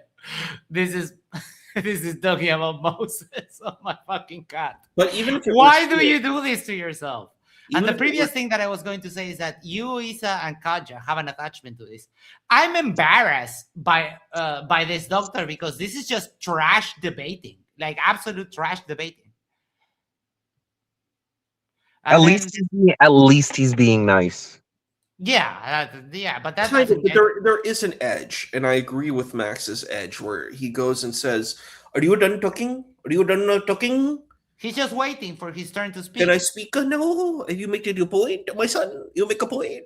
Yeah. And it's like, did you actually hear what he's asking? And then he's No. like, did you hear my point? But my son, can I speak? Flat earthers do the same thing. Flat earthers do the exact same thing. They don't listen to anything of what you say, and they're just waiting for their turn to speak. Tay asked, how did we end up having a lot of religious folks popping in today? It's Kaja. Kaja brings all the boys to the yard. Somehow. Mashallah. Mashallah. I mean, Isa said it the first time I was in channel. Like, they see my avatar, they see the sign of Allah, subhanahu wa ta'ala, and they join. They interact. Yeah. Awesome. What did Mark write? Matthew write? Forget Matthew and them. This is strong enough for me. We can get to Matthew and them in a second because they also claim to be writing the gospel of Jesus. But right now, let's focus one thing at a time. Why don't you talk about So Mark is writing the Injil. You're supposed to be debating for Islam. Yeah. It's like every time I've debated for Islam, and you've seen me debate for Islam, I talk about Islam. I talk about the topic. Yep. They're not talking about Islam. No, I mean, he hasn't made a single argument. I never learn about Islam from these guys. I never learn anything about Islam. Nothing at all, yeah. And God Logic has been quite good in keeping the reins of the conversation for the whole time, which also tells you that Dr. Abdul has no clue what he's fucking doing. No clue. A Bible. Do you believe in Bible? Bible good for you. Bible not good for me. I put Bible in my head. He literally did this. I put Bible in my head. I want you to know, Bible, your Bible, good for you. Your Bible, not good for me. What the heck is this? What are you saying, man? Do not redeem. Yes. Awesome. So we have the Injil. Yes. And according to the Injil, guess what Jesus says in the Injil? What does he say? Let's go to it. 32 to 34. Watch what Jesus says in the Injil. See, we are going up to Jerusalem, and the Son of Man will be delivered over to the chief priests and the scribes, and they will condemn him to death and deliver him over to the Gentiles, and they will mock him and spit on him and flog him and kill him, and after 3 days he will rise. So according to the Injil, Jesus taught that he will die and rise again, which falsifies Islam and makes Christianity true. Good. Well done. You won the case. It falsifies Islam. It falsifies Islam, but it doesn't make Christianity true because that claim is clearly a later interpolation because that's in Luke, one of the later Gospels. My son, you won debate. You heard agreement? You won debate. Oh, wait. Oh, look at that. The earthquake. Oh, in Israel is coming faggy. Like if you're going to use slurs, at least like type them properly, you fucking coward. And someone, whoever wants to ban this asshole, just go right ahead. Thank you. I don't You have won the band case. powers. Now let's go to my. Oh, Yeah, Kaja, do you make want Kaja to a send mod. a... Make Oh, Kaja a mod. I think I did, but if you type in a message in chat, Kaja, and we'll make you a mod in just a second. I mean, someone ban the asshole, please. Like he's coming here calling people fags and not even typing it properly. If you're going to insult people, have the balls to actually do it. I wouldn't have banned you if you would have written "we're all fags." Kaja, send a message in chat, can you? Yeah. Yeah, it's just taking a minute. Oh, no problem. All right. I'll do. Can I do it? Am I able to? Nope. I think I have to do it. Okay. Matthew, bring the same thing. Tay, if you want to ban him, get your ban virginity out, just click on the name and click on hide user. But someone did it already, so we're good. Okay, so the debate's over. The debate's over now. You can see the debate. Yeah, I know. Debate is over. Now get me the message of Matthew where he says that I was crucified and I was buried. And okay, so I got you. Now, if you type another message, Kaja, you will be blue. Oh, he has many sock accounts. Just have fun with him. Then now there will be two gospels of Jesus then. No, it's two accounts of the same. I'm not denying that. It's two accounts of the same gospel. It's one gospel being written by multiple authors. It's perfectly fine. Why? What do you mean why? Because there are multiple disciples. There's multiple witnesses. Multiple witnesses are attesting to the gospel. They all should be same, isn't it? They all should be same, yes? They are the same. And there's no contradiction? Nope. You swear by Jesus? I don't have to. I don't swear. Jesus says, no, "Let our yes be our yes." I swear by the name of Father. No, the Bible says not to do that. Let your yes be yes and your no be no.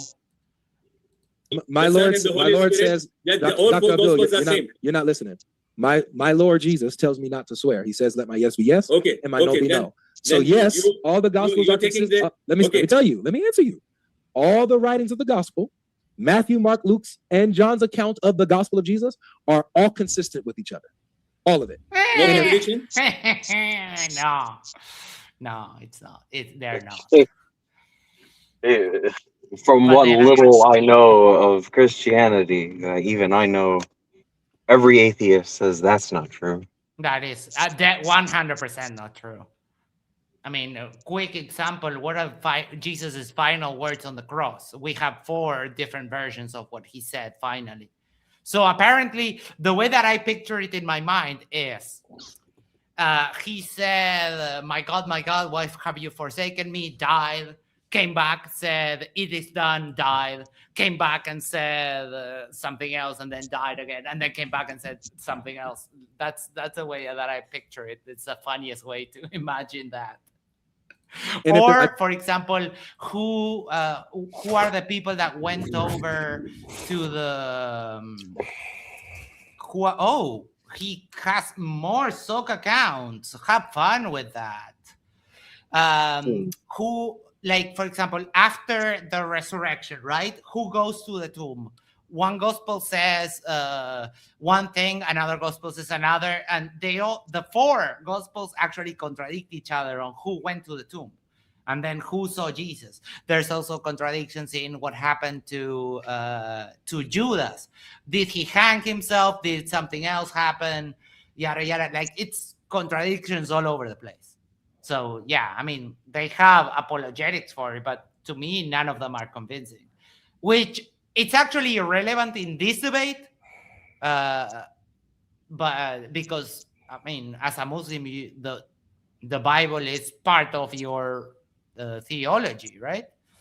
That's right. It's one of what them, we yeah. always say with Isa is, for example, the Quran presupposes that the reader knows the stories, because when it mentions like Noah and so on, it doesn't retell the stories again.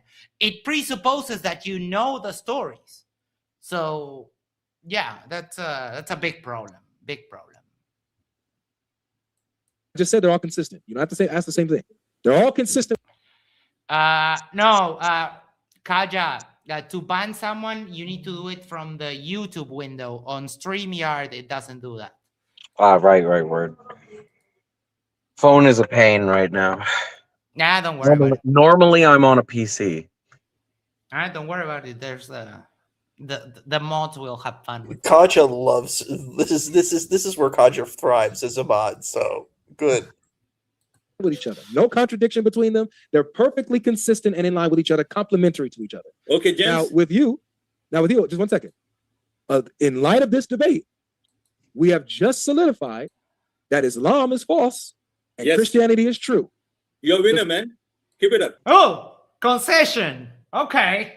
I guess we're done. What's next? I guess we're done here. Okay. All right. Yeah, he did get a concession that he lost the debate, and then continues to say that kind of stuff. Like, oh boy, that was a doozy. It's fun, but it's excruciating. Bad arguments are a real pain for me. All right, Kaja, always great to have you here. Final thoughts, please. Honestly, I've seen such horrible Muslim debaters in the last few weeks since I've been hanging out with you guys that this guy seemed so much better than all of them. Like, Jay Vignor is a roller coaster of please stop talking. Nadir can't help but insult people all day. This guy had some minor passive aggressiveness. Yeah. Not And too bad, it could arguably have stemmed from the frustration of being like, I have no idea what he's saying. Yes. Because I think Issa's ascertainment of his English skills seems pretty accurate. Oh yeah. I really couldn't get terribly upset at Doc. He did us no favors, and it was embarrassing multiple times, but I never felt too upset with him, and he never really grinded my gears in a other than embarrassing kind of way. It's he never like totally disqualified himself as a Muslim to me. What grinds my gears is bad argumentation and bad debate etiquette and that kind of a thing. That really puts me. Yeah, that's what I was saying earlier, is where do they get these guys? This is where you fall down. Like, they didn't rehearse their scenes beforehand. They didn't write out any arguments. God Logic didn't write any raps for the rap battle. Yeah. All right, Isa, final thoughts. I think we're embarrassed. Let's see. I agree with Kaja pretty much 100%. I think, it's not offensive, but it's like just generic bad arguments. Like he doesn't really know how to debate, at least in this debate. I think I've seen him before, but the thing is he kind of just wants to sit down and talk. Like that's what he's interested in doing. And he wants to talk about Christianity. And I think that's really bad if you're a debater of Islam. Really, his arguments for we believe in Islam. I'm like, that's not how you debate. You have to prove your arguments for Islam. Yeah. I think he doesn't know how to deal with the Islamic dilemma. I think most don't. The people I've seen debate Islamic dilemma have always lost. Daniel Hakikachu and Jake Barcatelli cannot handle it. Jake was horrendous when he was debating God Logic, where he was just like very rude and condescending. So was Mohammed Hijab. They don't know how to handle this topic. So they're just rude and loud, and they think that that's going to work. And I agree with Kaja that this is not what happened here. He was not rude. He wasn't loud. He was minorly passive aggressive. He's like grandpa, uncle, grandpa. debater, and it's cute, but it's cute for like 10 minutes, but then it gets like kind of grating. Yeah. Like you're just like.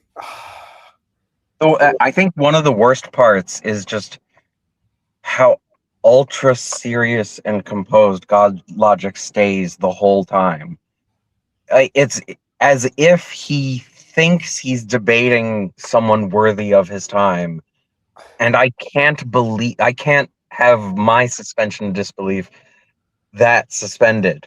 I don't think he thinks he's debating someone on his level at all. No.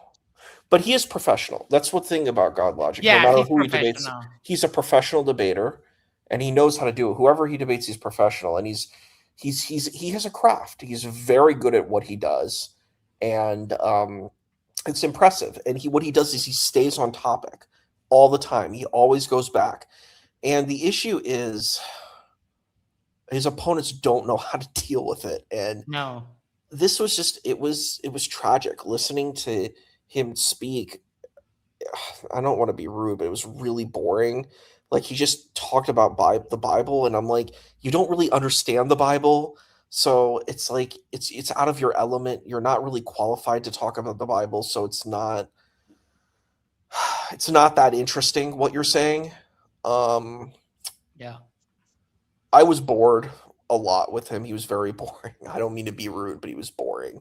Yeah. I really enjoyed your color commentary over him. I appreciate you. Yeah, it was boring, and that's why I try to make it a little more entertaining. But it was like these people need to like refine their. And I agree. It's like Kaja and Max. We You're will make right. a killing if we put a Muslim debating academy. Yeah, you're right. Like just better arguments, how to deal with these situations, what you should debate. You should not be debating Islam versus Christianity. And every time they do, they lose because they're attacking their own culture and their own tradition. Yeah. The thing is, what you have to do if you're going to try to debate Christianity, which I don't recommend, is that you have to say, well, we're an updated version of what you're offering. Mm-hmm. We are Windows, XP versus your Windows 95. We've got the same features you have, except we have some more updated features. With our browsing, we can play different kinds of games on our system that your system can't do. Something like that. But and you can be playful about it. But you can't say that you're not a part of the same system. When you say that, what happens is what you're saying is that Islam is just some other religion. Yeah. And that actually is an attack against Islam. That is actually an argument that, like, let's say I'm a Christian apologist. That's what I would use. I'm like, you're not a part of our operating system. You're like what do you call it? You're a Linux. Fanfic. Or a knockoff. I would say knockoff. That's the thing. I'm saying you're some knockoff fabricated thing. You're not actually a part of. We're like the legit thing. We're Star Wars. You're Turkish Star Wars. Like you're just a poor knockoff of us. We're the legit thing. We're like the Nike. You're the Bobo. You know what I mean? So it's like that's what I'm like. You're doing the Christian argument against Islam. You know what I mean? You're supposed to be the Muslim debater, but you're saying, well, we're actually the real thing. But I'm like, how can you be the real thing when you have no lineage to the ancient stuff?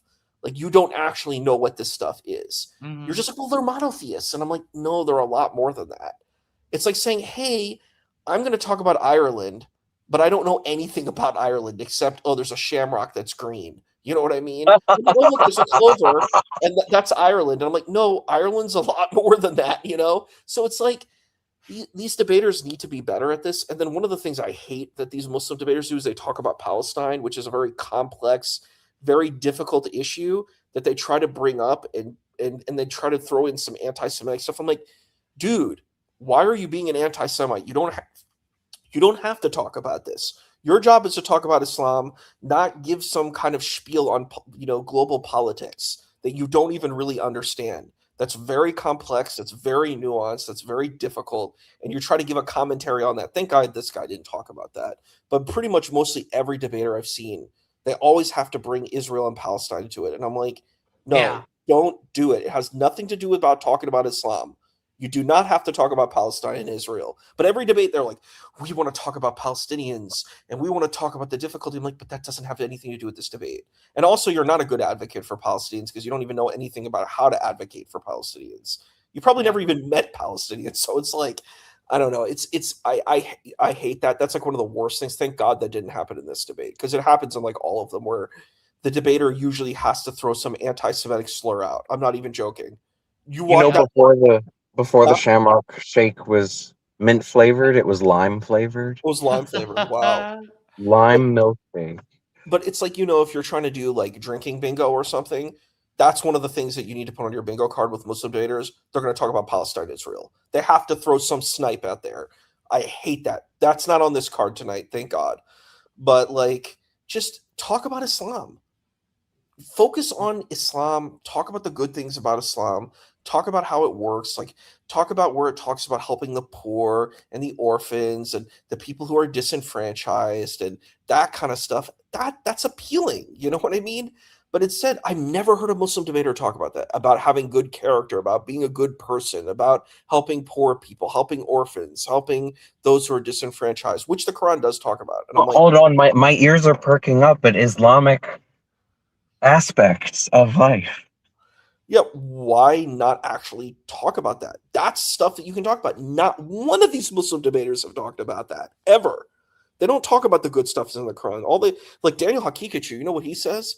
He says we need to be violent people who hate liberal. Haram.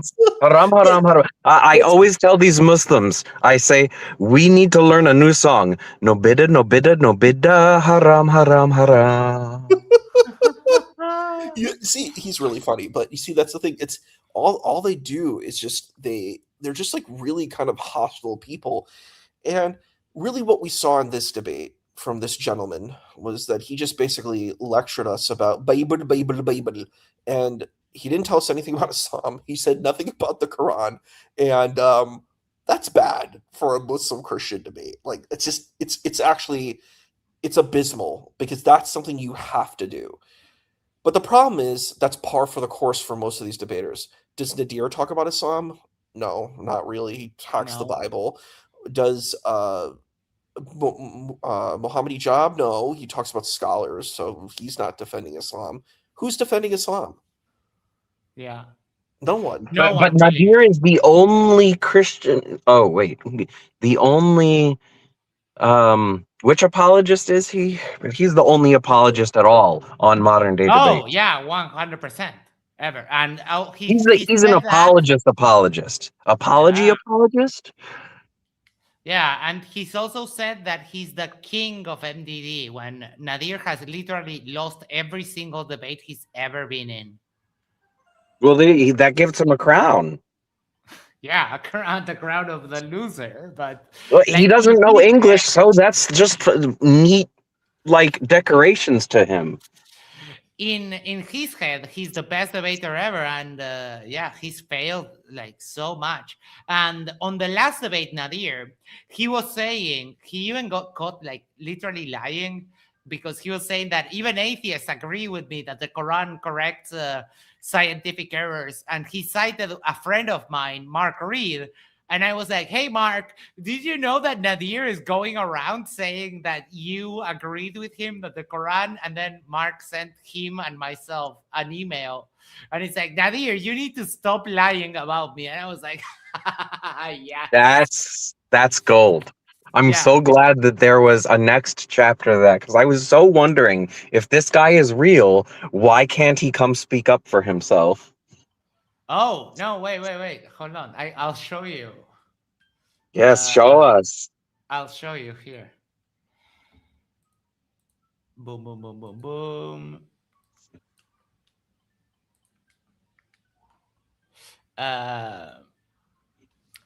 You are a liar, Nadir. Even your own video shows it. You're doing in the intervening time between, it doesn't make it somehow inspired by God or somehow scientific. He's like quoting a video that Nadir was showing. You're doing something called quote mining, Nadir, but you're also bad at it, that you include where I say the Quran is not scientific. Your dishonesty is completely obnoxious, and I went on to say that the Quran got some things wrong that the Bible didn't. Everyone knows you're a liar, Nadir. Everyone laughs at you because you're so delusional. And everyone knows that I never said that the Quran is either scientific or the product of a miracle. And I have stated on many occasions that the Quran is probably more inaccurate than the Bible. Stop lying about what I said. You know deep down under that delusional idiocy that I never said the Quran was scientific, and your lies are not believed by anyone. Like Nadir brought up Mark Reed, and he forgot that Mark Reed is like my friend.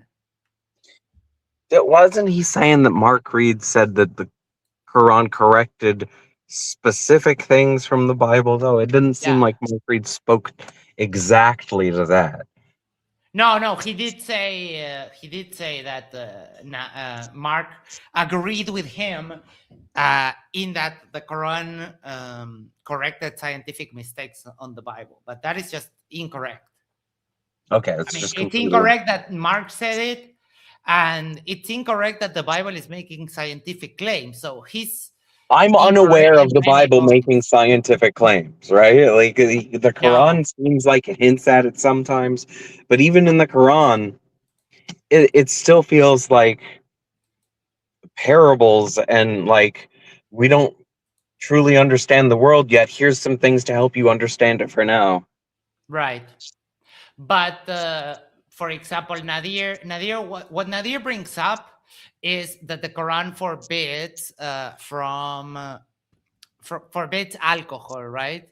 And the Bible is generally okay with alcohol. It's part of the Eucharist and so on. And Nadir sees that as correcting a scientific error, which, I mean, it's not, because the Bible isn't telling you go get drunk, or what Nadir's argument was last time about fetal alcohol syndrome. Right? The whole fetal alcohol syndrome thing was ridiculous.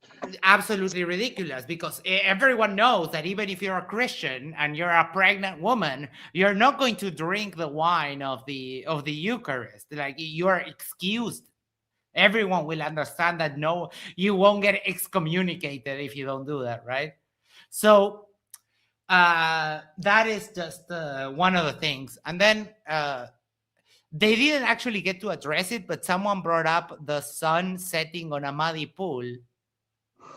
So if you take that literalistic view, then that is a huge inaccuracy from the standpoint of Nadir's argument, right? It's like, oh, you're saying the sun sets on a muddy pool, and the only thing that you can do is say, like, oh, no, that's a metaphor. It's like, well, okay, but then you have a double standard when you're comparing the Quran to the Bible. It's like, oh, this is a metaphor, or it just, none of that makes sense. Nadir is just absolute trash.